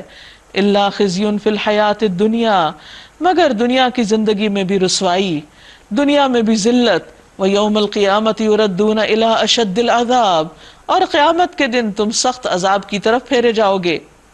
وَمَا اللَّهُ بِغَافِلٍ عَمَّا تَعْمَلُونَ، اور اللہ اس سے غافل نہیں جو تم عمل کر رہے ہو. أُولَٰئِكَ الَّذِينَ اشْتَرَوُا الْحَيَاةَ الدُّنْيَا بِالْآخِرَةِ، یہ وہ لوگ ہیں جنہوں نے آخرت بیچ کر دنیا کی زندگی خرید لی. فَلَا يُخَفَّفُ عَنْهُمُ الْعَذَابُ، ان سے عذاب ہلکا نہ کیا جائے گا. وَلَا هُمْ يُنصَرُونَ، اور نہ ان کو کوئی مدد دی جائے گی. وَلَقَدْ آتَيْنَا مُوسَى الْكِتَابَ وَقَفَّيْنَا مِن بَعْدِهِ بِالرُّسُلِ، ہم نے موسیٰ علیہ السلام کو کتاب دی، اس کے بعد پے در پے رسول بھیجے، آخر کار عیسیٰ ابن مریم کو روشن نشانیاں دے کر بھیجا اور روح پاک سے اس کی مدد کی. پھر تمہارا یہ کیا طریقہ ہے کہ جب بھی کوئی رسول تمہاری نفسانی خواہشات کے خلاف کوئی چیز لے کر تمہارے پاس آیا تو تم نے اس کے مقابلے میں سرکشی کی کہ ہم نے یہ بات مانتے، کیونکہ وہ ان کے طور طریقوں اور ان کی مرضی اور خواہشات کے خلاف تھی. کسی کو جھٹلایا اور کسی کو قتل کر دیا، یعنی وہ خود کو نہیں بدلنا چاہتے تھے لیکن جبراً پیغمبر ہی کو ختم کر دینا چاہتے تھے. وہ کہتے ہیں کہ ہمارے دل محفوظ ہیں. وقالوا قلوبنا غلف، یعنی ہم پر کوئی بات اثر نہیں کرتی. اصل بات یہ ہے کہ ان کے کفر کی وجہ سے ان پر اللہ کی پھٹکار پڑی ہے، اس لیے وہ کم ہی ایمان لاتے ہیں. اب جو ایک کتاب اللہ کی طرف سے ان کے پاس آئی ہے اس کے ساتھ ان کا کیا برتاؤ ہے، باوجود اس کے کہ وہ کتاب اس کی تصدیق کرتی ہے جو ان کے پاس پہلے سے موجود تھی، باوجود کہ اس کی آمد سے پہلے وہ خود کفار کے مقابلے میں فتح و نصرت کی دعائیں مانگا کرتے تھے. مگر جب وہ چیز آ گئی جسے وہ پہچان بھی گئے تو انہوں نے اسے ماننے سے انکار کر دیا. خدا کی لعنت ان منکرین پر، کیسا برا ذریعہ ہے جس سے یہ اپنے نفس کی تسلی حاصل کرتے ہیں کہ جو ہدایت اللہ نے نازل کی ہے اس کو قبول کرنے سے صرف اس ضد کی بنا پر انکار کر رہے ہیں کہ اللہ نے اپنے فضل سے اپنے جس بندے کو خود چاہا نوازا، لہٰذا اب یہ غضب بالائے غضب کے مستحق ہو گئے، اور ایسے کافروں کے لیے سخت ذلت آمیز سزا مقرر ہے. اور جب ان سے کہا جاتا ہے کہ جو کچھ اللہ نے نازل کیا ہے اس پر ایمان لاؤ تو وہ کہتے ہیں ہم تو صرف اسی چیز پر ایمان لاتے ہیں جو ہمارے ہاں یعنی نسل بنی اسرائیل میں اتری ہے.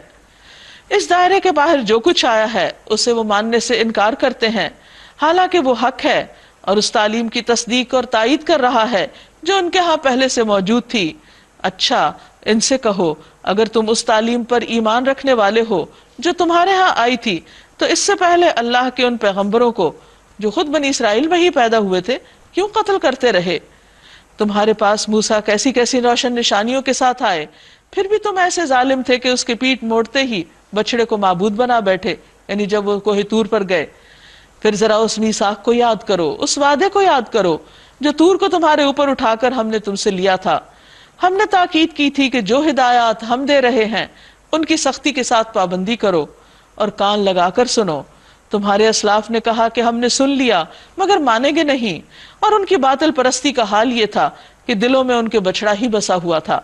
کہو اگر تم مومن ہو تو یہ عجیب ایمان ہے جو ایسی بری حرکتوں کا تمہیں حکم دیتا ہے. ان سے کہو اگر واقعی اللہ کے نزدیک بنی اسرائیل ایک طویل عرصے تک فرعونیوں کی غلامی میں رہنے کی وجہ سے ان کے دین کے جو بنیادی عقائد تھے ان کو بھی بھلا چکے تھے، اور وہ اپنی آخرت کے انجام کے بارے میں بالکل بے فکر ہو چکے تھے.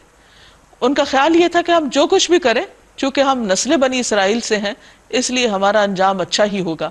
تو اس پر ان کی غلط فہمی دور کی جا رہی ہے کہ ان سے کہو اگر واقعی اللہ کے نزدیک آخرت کا گھر تمام انسانوں کو چھوڑ کر صرف تمہارے ہی لیے مخصوص ہے تو تب تمہیں چاہیے کہ موت کی تمنا کرو.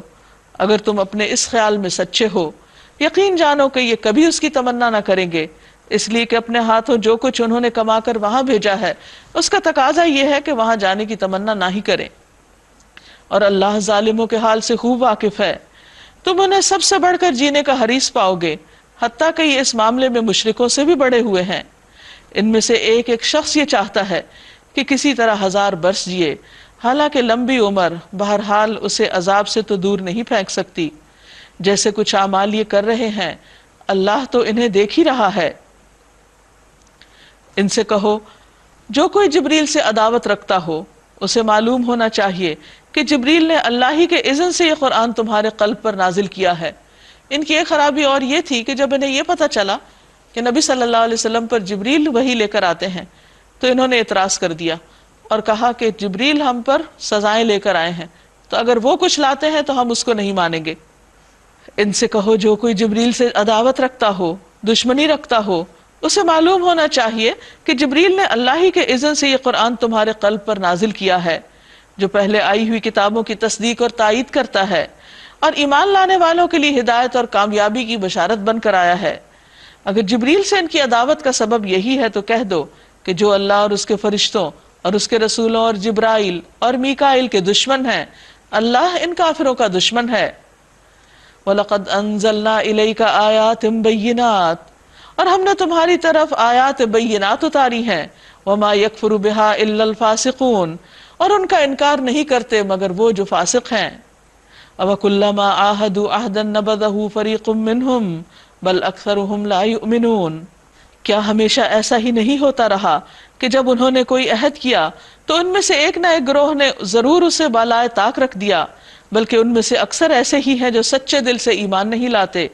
اور جب ان کے پاس اللہ کی طرف سے کوئی رسول اس کتاب کی تصدیق اور تائید کرتا ہوا آیا جو ان کے ہاں پہلے سے موجود تھی، تو ان اہل کتاب میں سے ایک گروہ نے کتاب اللہ کو اس طرح پس پش ڈالا گویا کہ وہ کچھ جانتے ہی نہیں، اور لگے ان چیزوں کی پیروی کرنے جو شیاطین سلیمان علیہ السلام کی سلطنت کا نام لے کر پیش کیا کرتے تھے، حالانکہ سلیمان علیہ السلام نے کبھی کفر نہیں کیا۔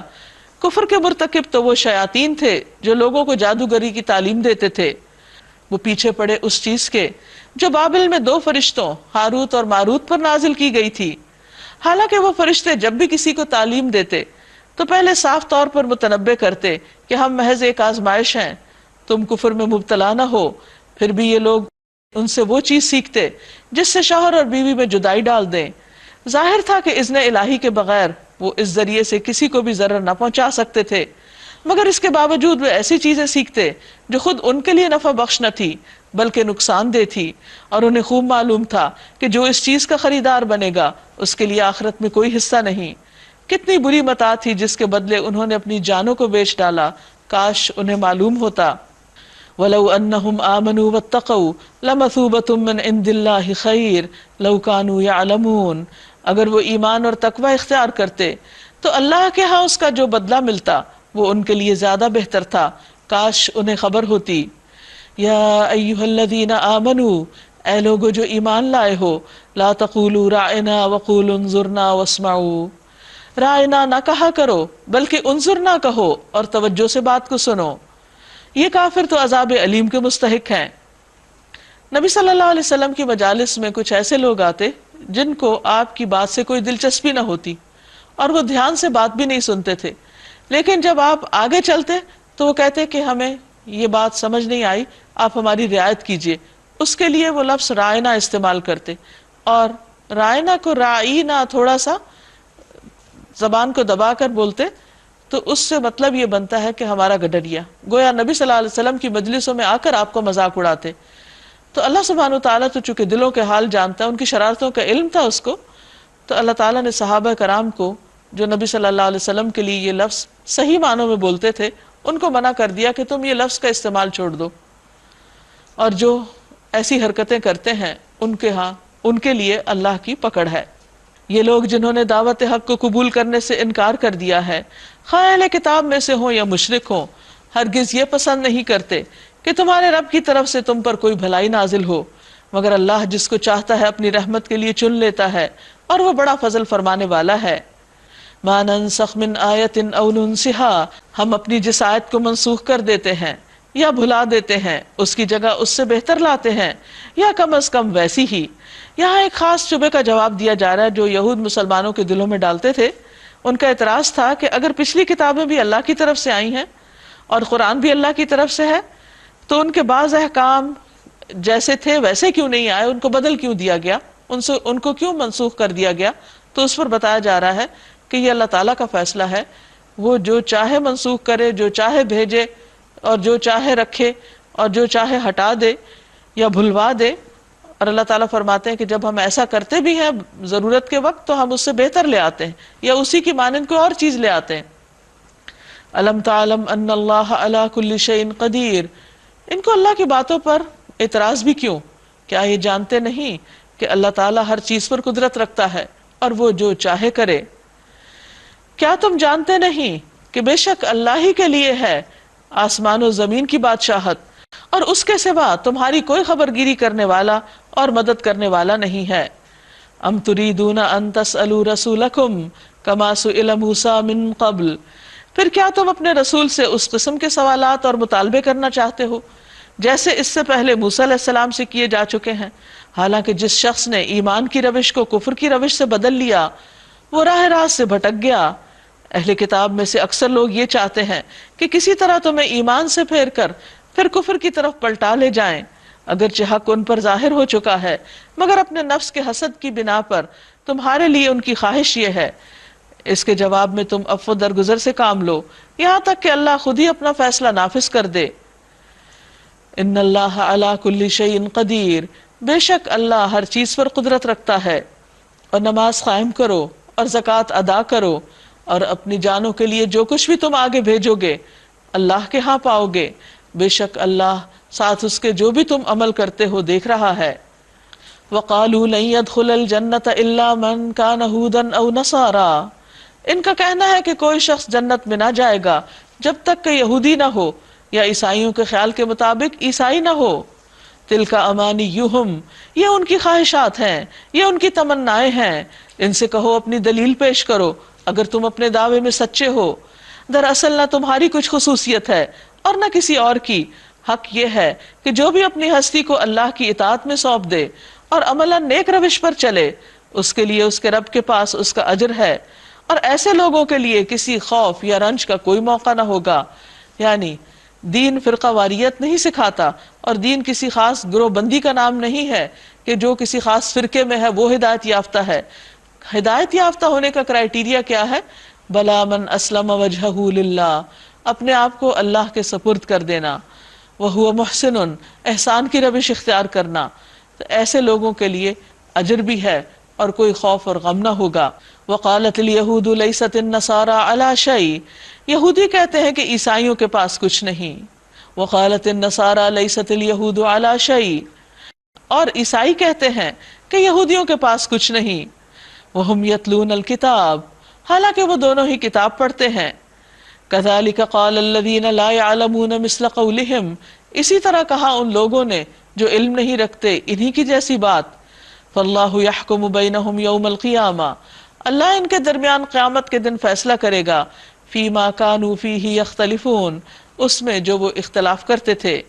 ومن اظلم ممن منع مساجد اللہ، اور اس سے بڑھ کر ظالم کون ہے جو اللہ کی مسجدوں سے روکے، ان یذکر فیہا اسمہ، کہ اس میں اس کا نام لیا جائے، وسعی فی خرابہا، اور وہ اس کی خرابی بربادی میں کوشش کرے۔ یعنی اللہ کے نزدیک وہ لوگ سب سے بڑھ کر ظلم کرنے والے ہیں جو اللہ کے گھروں کو برباد کریں اور اس کی خرابی کے درپے ہوں۔ اور اللہ کے گھروں کی ویرانی کس سے ہوتی ہے؟ کہ وہاں کا امن و امان ختم کیا جائے تاکہ لوگ وہاں نہ آئیں۔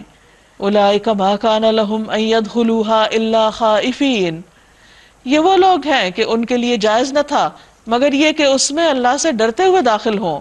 لہم فی الدنیا خزی، ان کے لیے دنیا میں بھی رسوائی ہے، یعنی جو اللہ کی مسجدوں کو آباد نہ کریں۔ وَلَهُمْ فِي الْآخِرَةِ عَذَابٌ عَظِيمٌ، اور ان کے لیے آخرت میں بھی بہت بڑا عذاب ہے۔ وَلِلَّهِ الْمَشْرِقُ وَالْمَغْرِبُ، اور اللہ ہی کے لیے ہے مشرق اور مغرب۔ فَأَيْنَمَا تُوَلُّوا فَثَمَّ وَجْهُ اللَّهِ، تو جہاں بھی تم ہوگے وہیں اللہ کی ذات ہے۔ إِنَّ اللَّهَ وَاسِعٌ عَلِيمٌ، بے شک اللہ وسعت والا علم والا ہے۔ ان کا قول ہے کہ اللہ نے کسی کو بیٹا بنا لیا، اللہ پاک ہے ان باتوں سے۔ اصل حقیقت یہ ہے کہ زمین اور آسمان کی تمام موجودات اس کی ملک ہیں، سب کے سب اس کے مطیع فرمان ہیں۔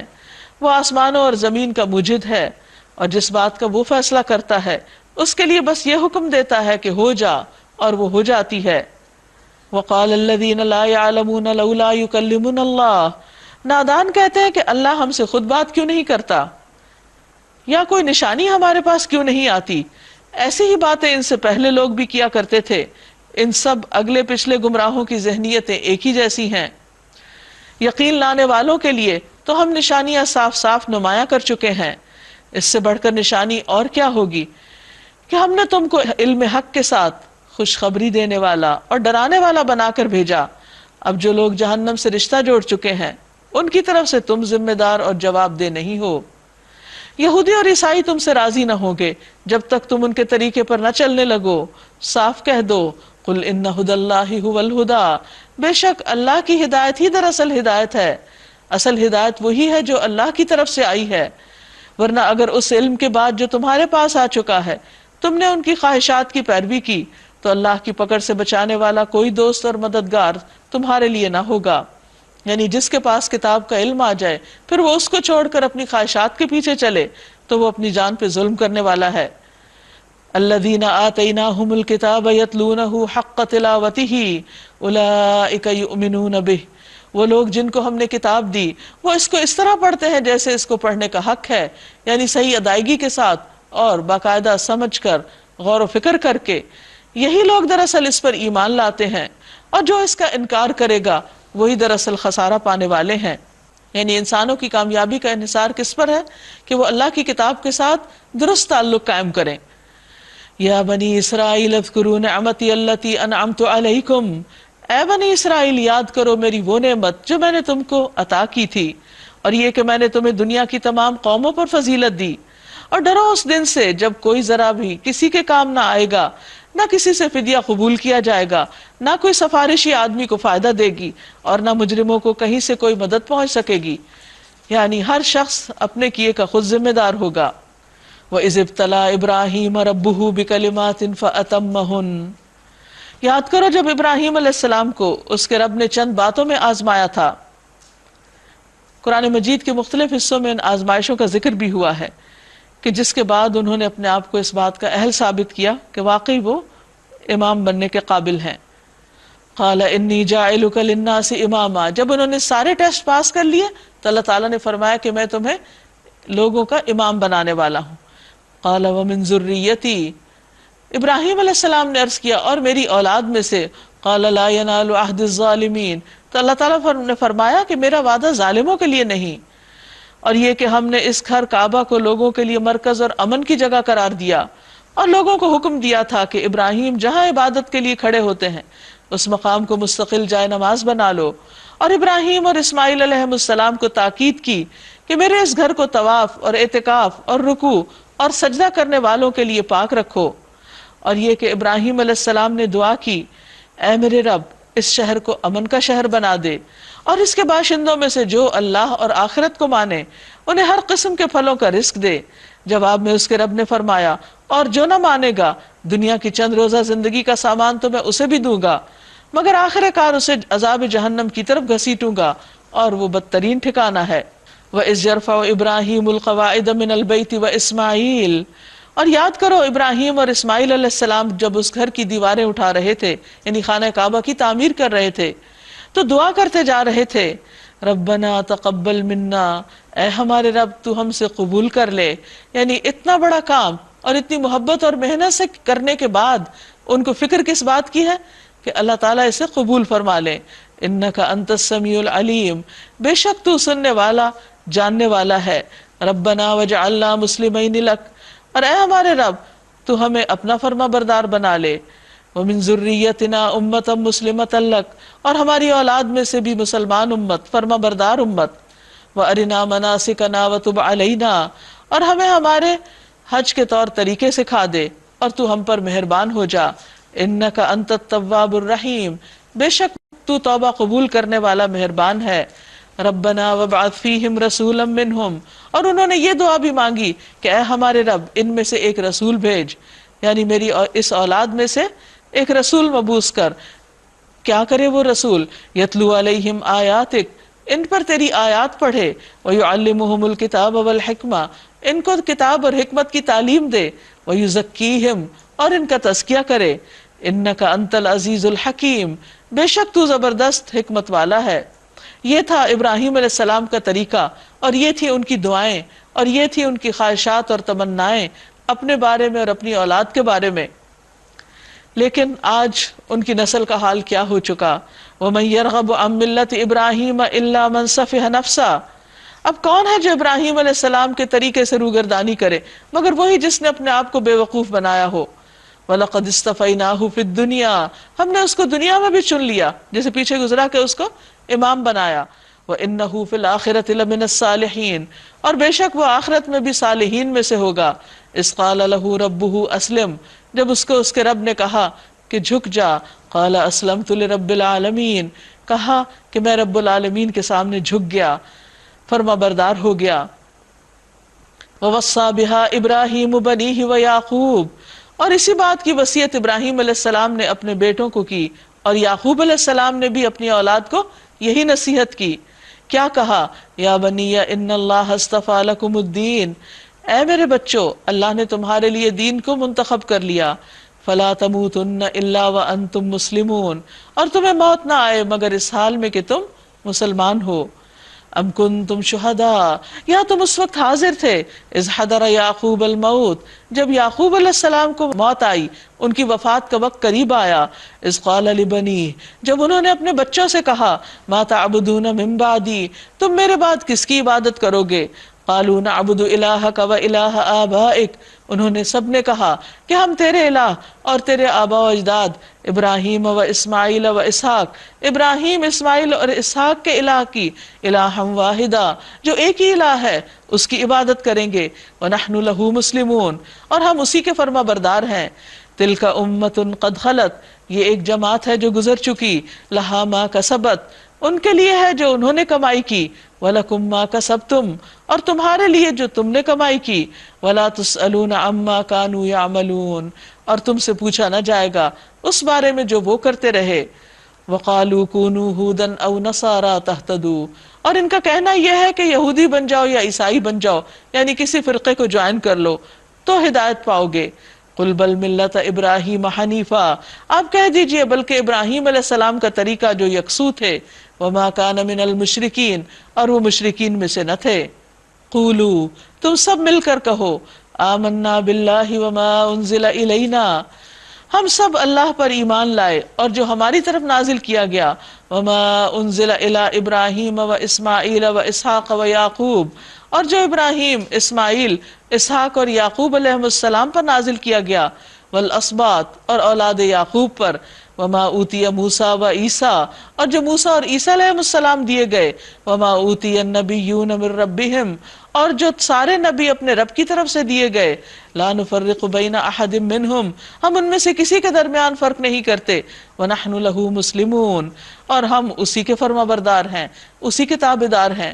یہاں آپ دیکھیے کہ ان سب کی ایک ہی بات ہے، سب میں ایک ہی کامن فیکٹر ہے، اور وہ کیا؟ کہ ہم سب مسلمان ہیں، ہمارا کسی گروہ اور فرقے سے تعلق نہیں. فَإِنْ آمَنُوا بِمِثْلِ مَا آمَنْتُمْ بِهِ، پھر اگر وہ ایمان لائے جیسا تم ایمان لائے ہو، یعنی صحابہ کرام جیسا ایمان. فَقَدْ اهْتَدَوْا، تو وہ ہدایت پا گئے. وَإِنْ تَوَلَّوْا، اور اگر وہ منہ پھیر جائیں اور فرقہ واریت میں پڑ جائیں. فَإِنَّمَا هُمْ فِي شِقَاقٍ، تو یاد رکھو کہ وہ ہٹ درمی میں پڑ گئے ہیں. فَسَيَكْفِيكَهُمُ اللَّهُ، پس ان قریب تمہیں ان کی طرف سے کافی ہو جائے گا اللہ. وَهُوَ السَّمِيعُ الْعَلِيمُ، اور وہ سننے والا جاننے والا ہے. صبغۃ اللہ، ومن احسن من اللہ صبغہ، اللہ کا رنگ اور اللہ سے اچھا رنگ کس کا ہے. ونحن لہ عابدون، اور ہم اسی کی عبادت کرنے والے ہیں. قل اتحاجوننا فی اللہ وہو ربنا وربکم، اے نبی صلی اللہ علیہ وسلم ان سے کہہ دیجئے، کیا تم اللہ کے بارے میں ہم سے جھگڑتے ہو، حالانکہ وہی ہمارا رب بھی ہے اور تمہارا رب بھی. یعنی ہم تو یہی کہتے ہیں کہ ایک اللہ کی عبادت ہونی چاہیے. لنا اعمالنا ولکم اعمالکم، ہمارے لیے ہمارے اعمال اور تمہارے لیے تمہارے اعمال. ونحن لہ مخلصون، اور ہم سب اسی کے لیے خالص ہیں، یعنی اپنی بندگی کو، اپنے اعمال کو، اپنے کاموں کو ہم اللہ کی خاطر کرنے والے ہیں.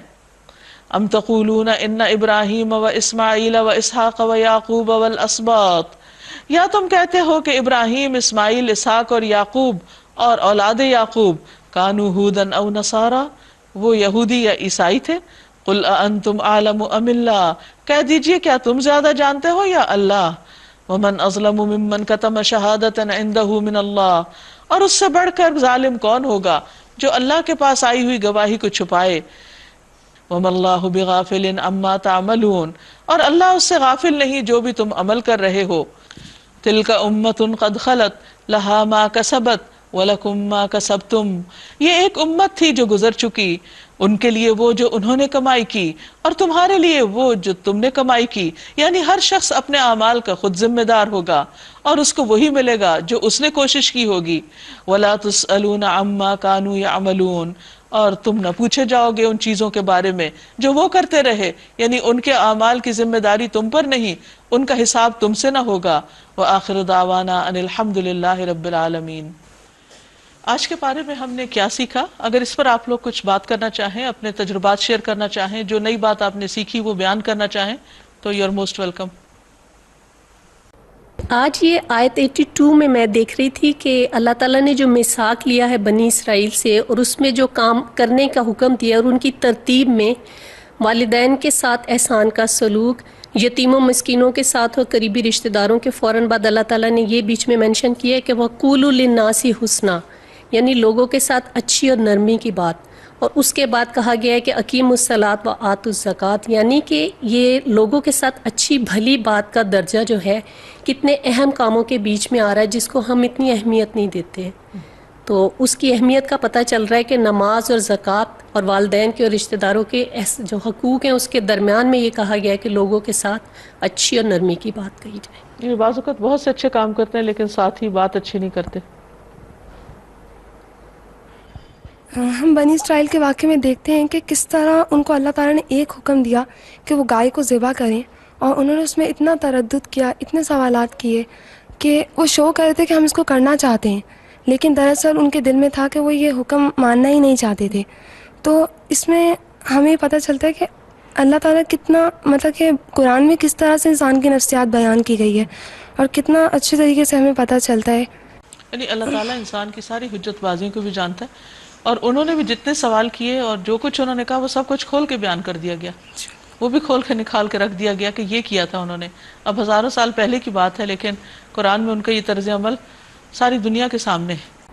اور آج بھی لوگوں کا یہی طرز عمل دیکھنے کو ملتا ہے. بالکل، تو اس سے پرہیز کرنا چاہیے. مجھے جو آج کے پارے سے ملا، even though we've just done one پارا، لیکن اس میں ایک اسلام کی بیسک سمری ہمارے سامنے آ گئی ہے، that what are the dos and what are the don'ts. مطلب اگر ہم بہت بیسکس کو لے کے ہی چلیں تو ہمیں بہت پتہ چل گیا. اور دوسری بات جو یہ ہپوکریسی پہ جو بات ہوئی ہے وہ اٹس ویری کامن آج کل. تو یہ جو بیک اسٹیبنگ ہوتی ہے اینڈ جو ٹو فیسڈ آج کل جو لوگ ہوتے ہیں، تو we should really try to avoid that. اللہ تعالیٰ نے بنی اسرائیل کو اتنی نعمتیں دیں، اس کے باوجود بھی ان لوگوں نے اللہ تعالیٰ کی ناشکری کی، نعمتوں پہ شکر ادا نہیں کیا. ہمیں چاہیے کہ اللہ تعالیٰ نے جو نعمتیں ہمیں دیے ہم اس پہ شکر ادا کریں، ورنہ پھر اللہ تعالیٰ ہم سے بھی وہ نعمتیں چھین سکتے ہیں. بالکل، یہ بات درست کی آپ نے، کیونکہ بنی اسرائیل جو ہیں انہوں نے جب ناشکری کی تو اللہ تعالیٰ نے پھر ان سے وہ امامت اور اعزاز لے کر دوسری طرف منتقل کر دیا، کیونکہ یہ اللہ تعالیٰ کا قاعدہ ہے کہ لَإِن شَكَرْتُمْ لَأَزِيدَنَّكُمْ، اگر تم شکر کرو گے تو میں نعمتیں اور زیادہ دوں گا، اور اگر ناشکری کی تو پہلی سے بھی ہاتھ دھو بیٹھو گے. یہ افراد کے لیے بھی ہے اور اقوام کے لیے بھی ہے. ناظرین، اس کے ساتھ ہی ہمارے آج کے پروگرام کا وقت ختم ہوتا ہے. آپ سے اجازت چاہتے ہیں. السلام علیکم ورحمۃ اللہ وبرکاتہ.